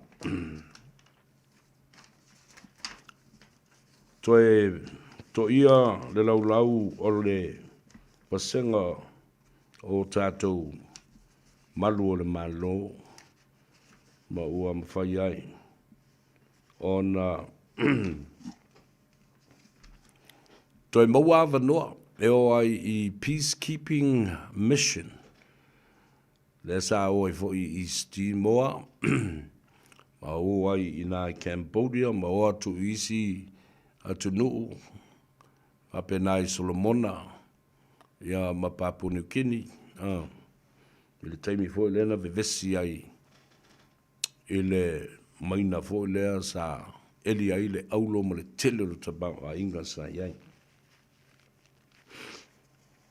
aftai ia vanoa o le tatalo ina ia saunga le mu o tātou walo ma tama whanau o li ma tamaitai lea ua lautongia ma uotofia e malanga atu. Ina ia whaia ko le ninga I te tonbo le atunu o Australia a o tāpenai mo ia misiona tausi ai le file mu ma pui ai le saulotonga ai maise o le saunga le mu o tangata o isi atunu a o loo anga I ai ia tātou leo mai Samoa. Ia, te le lola po le ale, le ulutala le Samoa Observer na ufai e ale ulutala silian nauna, ona whaingo fie, nena sila iai, former Prime Minister of Samoa, Tula Epasa Ilele Malia Ngoi was arrested and charged yesterday and now on bail with conditions that his travel documents must be possessed and withheld by the registrar of the court or the office of the commissioner or the police that are investigating this case. Whaftai le whilo inga ma le tapo inga le neiva yaso atoa. Watu ole whamalo I nai tupu mai e o le atunu I whaletua matausi o lo whaia nei a lato watila e nei. O lo o au mai ai a tato o lo mai Samoa. Le whaletua ia alavine sua ma le whanau I nā I le taro market I o taro. After yatu, o lo whātu fōu I le whionga I a sua. Tāni elu pe a whai e malanga mai. Ia, o I nā tele le taro, o lo I ai fōu I ma le uwhi, e I ai fōu I ma le tātou ulu tao, ma le tātou ulu tunu. oka, le pepa esi. Ia, ai mau ai fo ina, ma le koko Samoa la po a fone. Atalo fatoi ala vine, ia, whapea fo i lau tō tau mwhainga. O le sunga ale a taua ma fiu lea, o lo whaia le Eco Farm mai sili. Ngā tai e tu lava o tātou ofisa nei. Vatu fo le whamalo, maua le ufi, maua le talo, le ulu, o le popo, fo le popo sua. Nānei e tele, maua fo i le laulu au. Ia e mese la o le tātou talo le nā, a le whionga ia salama tua, o le tātou talo nā mai Samoa. Ei se taimi o le aso ngafua. Ia ona whaalawi lo atu mlea. O le wha moe le nā, ma le awala e maua isa o pepa talo. Talo whatu i le tina pele, tapu i tea, ia ma le tamā. Ia tu i ali i sofa, ma le whanau i takapuna in offshore. Au mua ave, ma le tina ia au auna, ia ma le ai ngā lii, whatalo whatu. Telesia Booth, whapea fo i le tama, fi ngota Daniel Booth, ia masio lātou ainga, ia mese fo i on le te su e mai telefoni, no te loa le le to tele i lātou o lo mana na o le koko, i le koko Samoa, koko master, la watu le numera, a leri i whai koko, e te vala au i ai, ma mai i la i leo sa koko, Daniel, mai i le koko master leo mo maila na telefoni o le oide ai leo mo i le le telefoni ale uso on sai mai no want to le la tato wo tale pese ala su le telefoni mai le pese le fo mai tawalunga le tano ava ya mamoto le tato wo ngatono ele neias ai, ta ua tele bo lo sui fua malolo ina, o le nā ua tau o le tātou vai, ma le oka a toa lava i nā. I le sifulma le tolu Lappington Road i Otara, ioi. O lo o iai le fionga i le saoli i atuala ta wā taupa u tino, ia, ma le whale tua i a peka.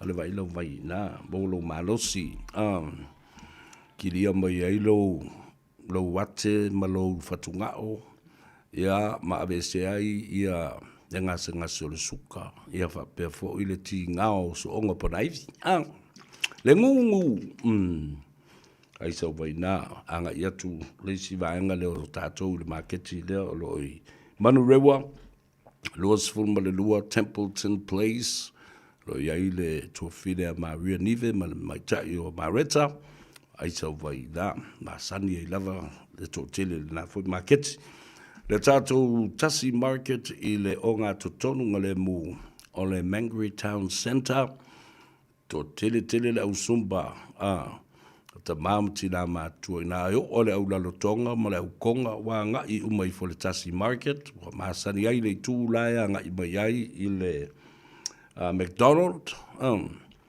na no mo ai ia ai masela I tātou au whaafongfonga mai te mai ta AUG mai i Massey, anga iane i le numero tasi, Triangle Road, i Massey, ia, mauai fo i nā le tātou, whale o lo tele le nā, le supermarketi le nā, o le supermarketi, o le Grand Market, le sa whaingoina, o le Tasi Market West, o le Vaiaso Fou, le vai so fo o le tu a toa lava lea anga I atu amata atu I Avondale anga I lava I o Westgate e se fulu pampensini wala to mana umia le vai ina I tofu le pampensini o le shell le sed le sama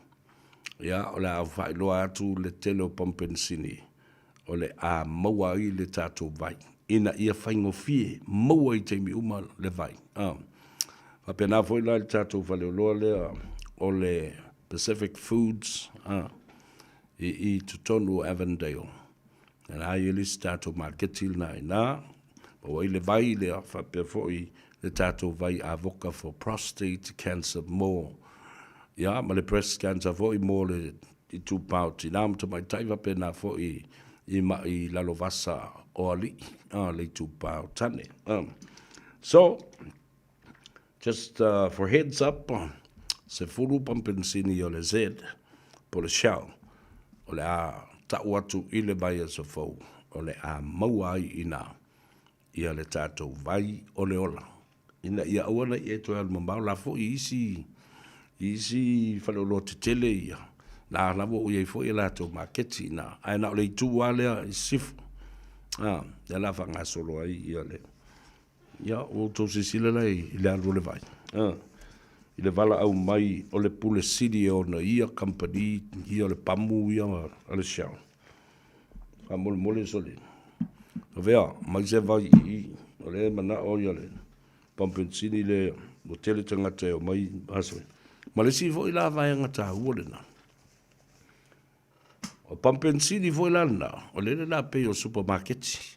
E mauai le pepa moa, mauai ma le pepa maa moe. E o isi a tata ulo ia mai mai fafole a mauai ina. Whanangolongo mai pēr, e tāua tere lo i loa. Ono whanga wa pe tapuni la le mantua 24 hours service.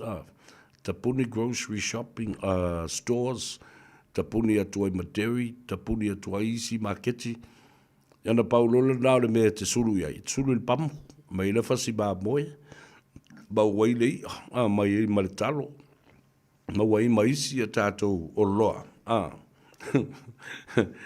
Ona makua makau kia lawa o le mawhauwhaunga. O le tangata lea e ona ia uma ia pamukesi ni. A le mea na o te mawawhai. O le manatu mai i le vaile. Awasiri e kunga le kamalo. So le e ingoi fai ma kamalo le vai. Ia le lei, making things easier access to the products of Samoa. The brands of Samoa and the range, the Pacifica range of our own goods and products. Good on these people. Yeah. Ole talal na male nganga whaaloalo i le whafonga tāpua i le tunu ula tātou whiloai i le whamoemoe o le fionga i a tofilau, te vanga Esther tofilau. I le awhiawhia nā nei le Manhattan o i lo ume tangata i Dominion Road, tāle i tūlai ono, ta tala le tātou whaitutoa, ulu whale Samoa, wōma paanga, ia a wāle whamoemoe, ala tātou wō, e tāle pesere i a tau sa vea. Mō tina matamaitai umalawa o Samoa, o loo whaafonga mai, ma tau muri ale a tau sa vea i le telo di tau sanga 25, 26 years is a very long time. And I enjoyed it very much, having to face and to talk to the people of Samoa all over the world, whether they like it or not, whether they're happy or they're sad, whether they're angry, crazy, and mad or not. I will take a piece with me to remember you all. Yeah, o le pesela le atou sa vea. Whaamaru i atu ai, i atu tau, tina mata mai tai umo le atunu, sa tau muli mai, i le te leo nei tau sanga. Ya, whafta i atu i lau tau fo i pito la au i le fau ya, whape na fo i tima inga, o tala maalie e tusi mai o tau finangalo, e tala sua ai, ma suanga o le vatele e maalie ai, ya mamau ai le ata, ya awa o le pese lea, tele i o mea sa atu nuu sa feo i ai ma, o nofo ai, a onga, whainga ruenga, ta alo, ai, e te vai te mai ta i la le i fo i te mai ta i o nā tunu. Ai a e fo i mai Samoa. E te fo i mai lama. E matua sili o na au le te mai ta i o le tunu.